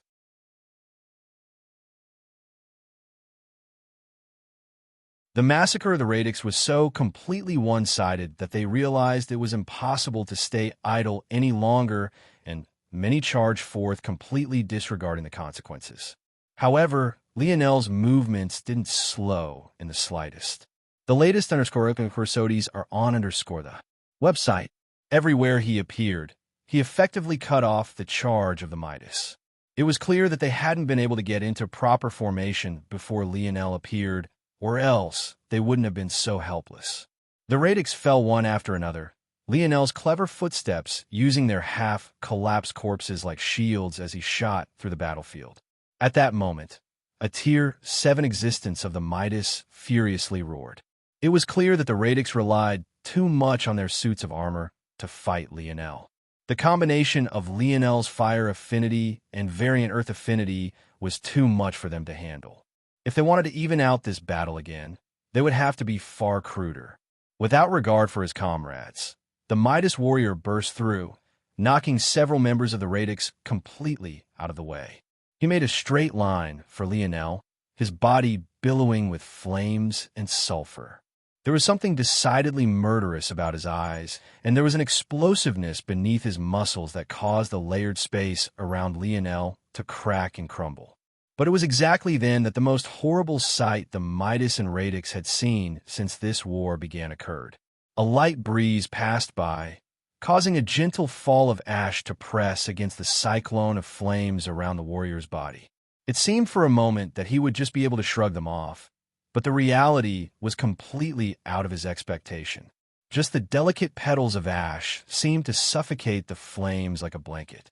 By the warrior's third step, his skin of fire had vanished, leaving him completely exposed and allowing his face of shock to be clear for the world to see.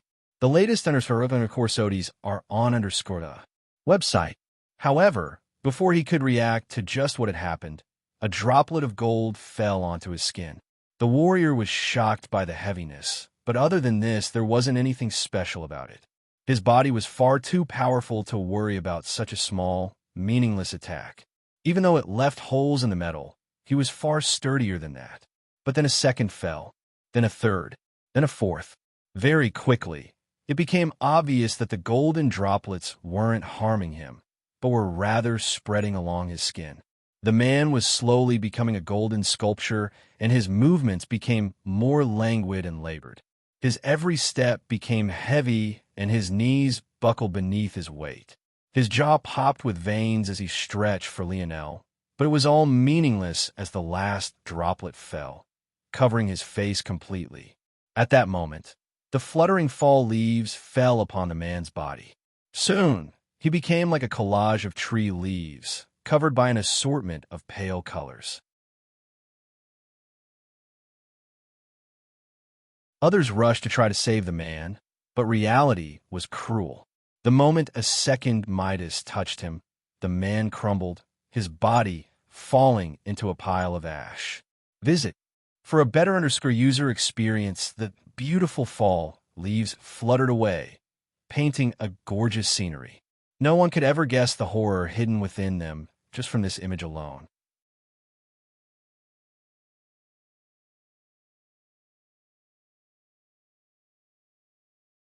Chapter 1061. The Radix and the Midas were shocked to the point of not knowing how to react. Wasn't universal cycle comprehension supposed to be supplementary? It could form all of these pretty pictures and sights, but ultimately they would just be that. The true lethality of it all should have been hidden within the fists, weapon, or element of the person using it. However, completely out of their expectations, Lionel's Four Seasons realm actually had attacking potential all of its own. The worst part was that Lionel had made them think that it was completely harmless by making it so that none of them were attacked previously, also that he could completely catch them off guard when it was far too late. The worst about this was that aside from some loss of focus, none of the strength of these abilities rested on Lionel's shoulder. Because they were manifested by universal force, Lionel's stamina was practically untouched. With the strength of his mind, how could he not sustain the images and artistic conceptions of a realm that even fourth-dimensional existences were capable of using? And now that the cat was out of the bag, he had no need to hold back any longer. Bang! It felt as though the skies had opened up. The snowfall of ash, the rain of gold, the fluttering of leaves, it all came together to paint a gorgeous but deathly picture. In the center of it all, Lionel became like a reaper, the lantern of which was none other than his radiant core. Everywhere it went, it repelled attacks, burnt the ground to a crisp, and unleashed waves of violent radiation that made one's skin curdle and boil. The latest _of_SODIs are on website. The results were absolutely horrific. The synergy between Lionel's spatial domain and his Four Seasons realm turned the Radix Midas Fortress into a disaster world of its own. Withering snowfall made it almost impossible for anyone other than Lionel himself to gather and use force. Golden drops turned poor, unsuspecting, otherwise valiant warriors into gold statues that froze the horror on their faces. And finally, a slow death whistled by their ears, crumbling what remained of them to ash and leaving absolutely nothing for them to be remembered by. 7 seconds, Lionel's body was like a fluttering wind, calculating every angle of the battlefield, every line of sight, and every powerful strike. It looked to an outside observer like he was battling hundreds of warriors all alone, but the cleverness of his steps made it so that only at most 4 at a time could even dream of aiming for him.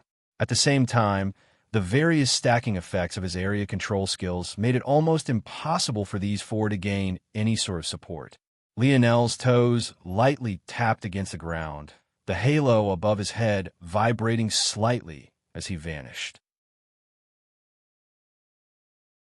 When he reappeared again, he stood in an inconspicuous location, the winds around him growing violent to the point they could be seen with the naked eye. Lionel rose his spear in the air, surges of force brightening around him. Tangible spear force that somehow appeared to be both real and unreal manifested, tornadoing around Lionel like numerous blade arms. Right at that moment, the reinforcements surged into the loading region. The latest _SODIs are on website. The truth about this location was that it was where the Radix and Midas brought in all their supplies. It was a region designed for heavy machinery to be moved around constantly as the fort was reinforced and strengthened. It was clear that this place wasn't quite designed for battle, but it wasn't vulnerable to it either.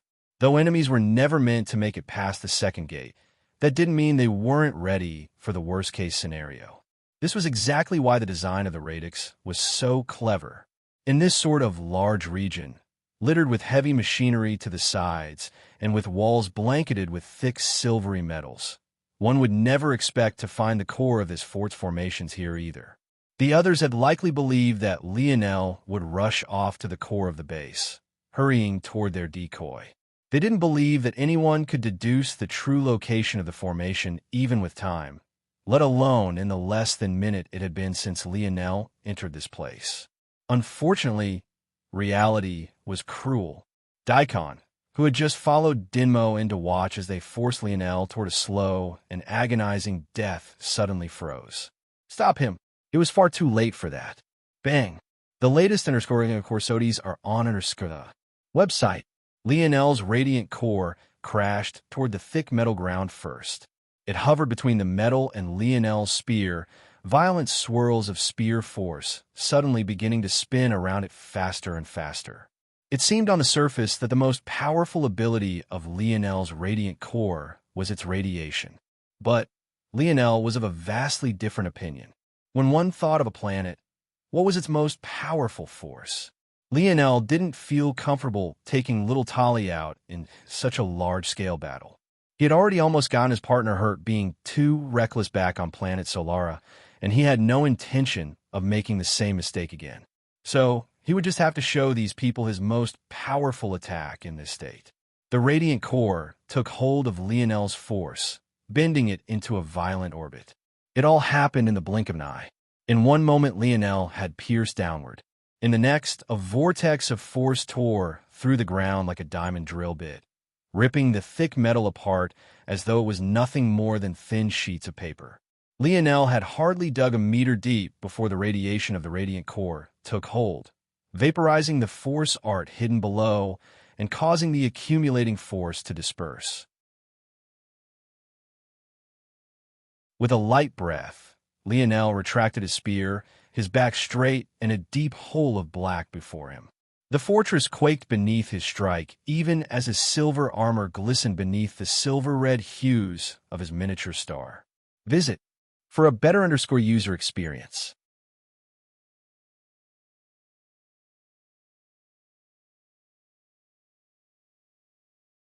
Chapter 1062. For a moment, Lionel's slow and deliberate breaths became the only sound in the loading lobby. That attack just now was simply too shocking. They all felt that if they entered even the general vicinity of it, they would have been torn to shreds. At this point, they could only be happy that the radiant core was only the size of a palm. If it was any larger and retained the ability to send force, especially sharp level 2 force, into a wild spin like that, there was no telling the kind of devastation that Lionel could cause.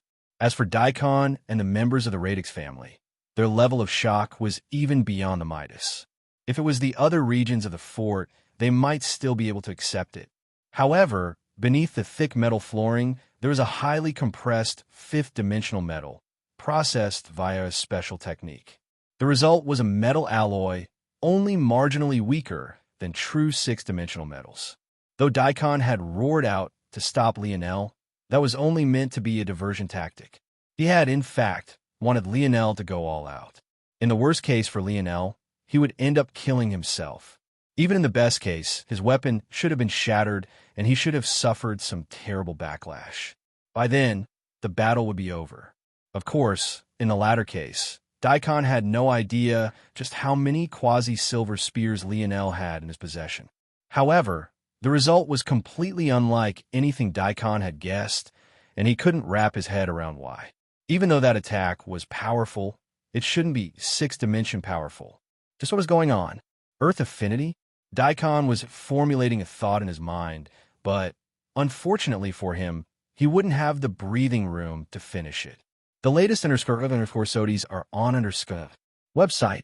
Lionel took one final breath, his wrist turning slightly. A whirring sound manifested as the radiant core moved about his spear tip. Every time it shifted, a heat wave would spread and the smell of danger would linger in the air. Good. Now I can end this, Lionel said slightly. Daikon's facial expression twisted. The blatant disregard it took to send just a single person after another entire fort was already infuriating enough, but Lionel's remarks were even more unbearable. Before Daikon could do anything, though, Dinmo shot forward like a raging T-Rex. The clanging chains around his wrists and ankles had still yet to be removed. In fact, his feet were followed by bounding steel balls the size of his head, leaving deep craters in the metal ground as he rushed forward. In the blink of an eye, Dinmo had closed the distance and kicked out toward Lionel. The wind shattered and whistled beneath his might, the ball of steel following the arc of his kick. It was clear that he was completely enraged and recognized Lionel. While others were analyzing the situation, he didn't care to. Lionel watched on indifferently, his hands slowly reaching out. Valiant Seal. Visit. For the best note for the infinity, experience 4 sturdy pillars of metal rose out from the ground. In fact, the root of these pillars were the very same near sixth-dimensional metals Daikon had been so confident in. From the moment Lionel had drilled through it, he had already begun to take control. By the time Dinmo attacked, he had already been circulating the force art for Valiant Seal for several seconds already. And by the time the attack landed, bang, I see, Lionel observed without a word as Dinmo's attack sent a few ripples through the sheet of dense spatial force. He seemed to have realized something at that moment. This was indeed a Space-Earth dual elemental force art. Lionel had leaned in far too much on the spatial element, as it was the most prominent feature of the technique, but the truth was that both elements were equally important. Only then could the artistic conception be the most powerful. Until now, mostly due to circumstance, Lionel was always conjuring his valiant seal in the air, and sometimes he wouldn't even use the earth element at all. It was only this moment, when Lionel finally properly infused the pillars into the ground as they were meant to be used, that he realized just how powerful this technique could truly be. In fact, even the stamina drain was far less. Lionel hadn't cast Valiant Seal until just now, despite how useful it was in large-scale battles, because he was worried about the fluctuations in space caused by the force art. But now he realized that his Valiant Seal was the perfect counter to it right from the very beginning. Visit. For the best known experience, Lionel took another light breath, his gaze freezing over once again. As he had already said, it was time to end this. It was a complete, one-sided massacre. The combination of Lionel's Valiant Seal and his Four Seasons realm made his defenses near impenetrable, while making his offense potent to an extreme. Even when the Radix and Midas managed to coordinate their attacks well enough, it was all useless. Lionel was practically immune to fire, while the mech suits of the Radix were too easily crushed by him one after another. By the time the armies realized that the only chance they had against Lionel was to use their abilities rather than relying on their lineage factors, their numbers had dwindled too greatly. To make matters worse, because they were now using abilities their allies weren't used to, they hindered each other more than usual, ironically making it even easier for Lionel to pick them off one by one. The only expert above Tier 7 they had was Daikon himself. However, he soon realized firsthand how foolish it was to try to entrap Lionel in a metal box. The entire fortress became Lionel's weapon.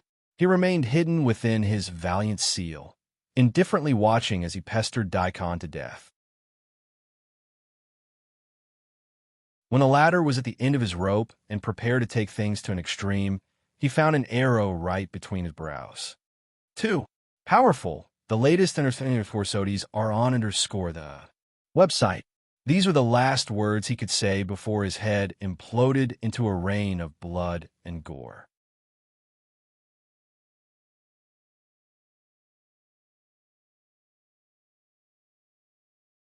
Chapter 1063. Lionel took deep breaths, sweat falling down his brow. All around him, corpses lay, blood flowing along the reflective surface of the now distorted metal fort. Lionel could have never done such an outrageous thing if not for the golden scale koi fish. Even if his strength was enough, his stamina wouldn't be. Plus, with his 3 vital stars, his Bodhi's innate fortitude was beyond anything his enemies could have ever imagined. With a single more deep breath, Lionel's breathing slowed, steam slowly billowing out from the layers of his armor. There's more than a few who've escaped. Lionel looked off into the distance and through the 2 now collapsed gates. He wasn't a fool. He knew that there'd be some stragglers. But just because he didn't usually spread out his internal sight several hundred kilometers for the sake of conserving his stamina, that didn't mean he couldn't do so. He was confident in dealing with those individuals very quickly. Visit. For the best experience, Lionel's gaze shifted, landing on the body of Dinmo.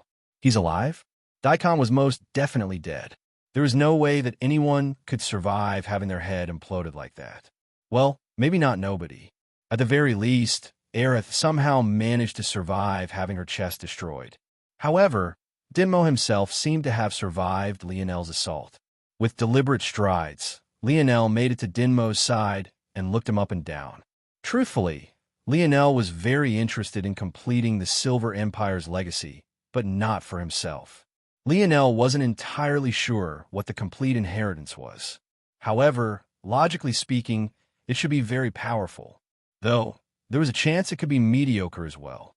It had to be remembered that the Silver Empire, at its peak, controlled several sectors all to its own. It was a powerhouse of epic proportions, And though Lionel hadn't asked the dictionary about it just yet, not having really had the time to focus on miscellaneous things, Lionel wouldn't be surprised if this Silver Empire rivaled or even surpassed the Morales family in the past. Visit. For the best noticeable experience logically, then a variant zone triggered by the coming crossroads of such an empire would be life-changing. After all, variant zones were depictions of a possible future and appeared when an empire or world had to make a decision that would decide its future life and death. Functionally, variant zones were the safest zones to enter. After all, they had to facilitate the hope of their generations. Why would it be made purposely difficult? So what was the problem then? Well, the main issue is the fact that the zone landed in the hands of the Flora, Radix, and Midas families to begin with. A variant zone's ease extended to the ability for its people to find it as well. It could be said that if Aina's luck was extremely good, she as an outsider would have never had a chance at the Zone of Terrain's people. This made it obvious that the zone manipulation of the Silver Empire had led to all sorts of odd downstream effects. In that case, who was to say that the zone's rewards were as powerful as they should be? The only way for Lionel to find out would be to combine them into their true form and observe the outcome. If at the same time, Lionel could get the helpers he would need for the Morales family's air wars, then that would be a major plus. Whether or not he could actually do such a thing, though, was still up in the air. Visit. For the best experience with the state of things, there was no way for Lionel to trust these people in battle. In addition, even getting them to fight for him would become a tall hill to climb. After all, what was he supposed to say? Sure, I massacred your people, but clearly you attacked first. That might sound logical, but when you were dealing with the emotions of others, things were rarely, if ever, so clear-cut. Still, Lionel had already begun to weigh his decisions on a basis of risk versus reward. He was likely far behind those other heirs. Whether it was in development, connections, or starting point, he was severely lacking. If he didn't take risks, it would be nothing more than a dream to compete against them. In addition, on that stage, he would no longer have the advantage of talent and bloodline that he had been mostly relying on to this point as well. If Lionel learned anything from Kira, it was that comparing the talents of his corner of the dimensional verse to the true grand stage of humanity's domain was nothing short of foolish. Lionel had just defeated an entire army of existences between the Tier 4 to Tier 7 just now. If he tried to do the same to an army of comparable dimensional level from the Morales family, he wouldn't have even made it through the gate. Of course, if Lionel knew that he was also the youngest of the Morales family's 7 heirs, he would only be able to smile bitterly. Lionel shook his head, unconsciously looking down toward his right hip. Had his innate node not been taken, it would have been able to grow with him. Instead, because he rashly tried to form a 10th node out of it, it grew out of his control, and now he couldn't even use his own strength. Even after entering the 5th dimension, Lionel wasn't sure how long it would take for his own power to truly be his own power again. Visit. For a better user experience, his gaze flashed with killing intent, his pale violet irises flickering with a crimson light. Lionel retracted his hand, realizing he almost crushed Dinmo's shoulder. With a single movement, Lionel tossed Dinmo into the snow globe. He would deal with the future when it came. Right now, he couldn't get ahead of himself.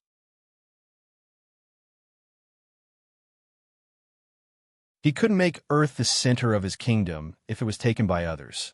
Now, could he? First, he had to destroy these invaders.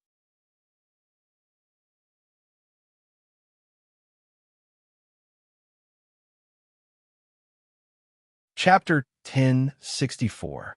Lionel looked around the fort. It was a good opportunity and a wealth of riches. However, it was also troublesome as well. With how large and thick the walls of this place were, it would take even little Tali a few hours to work through all of it. No, I can't leave things like this. What would be the point? Wouldn't it be too foolish if he cleared this place of all its defenders, only to leave it and find more Radix and Midas had moved in? By then, it would be like he hadn't done anything. Lionel didn't have time to deploy a planetary force art like Planet Solara had had. As such, It was too easy to move in and out of the planet's range.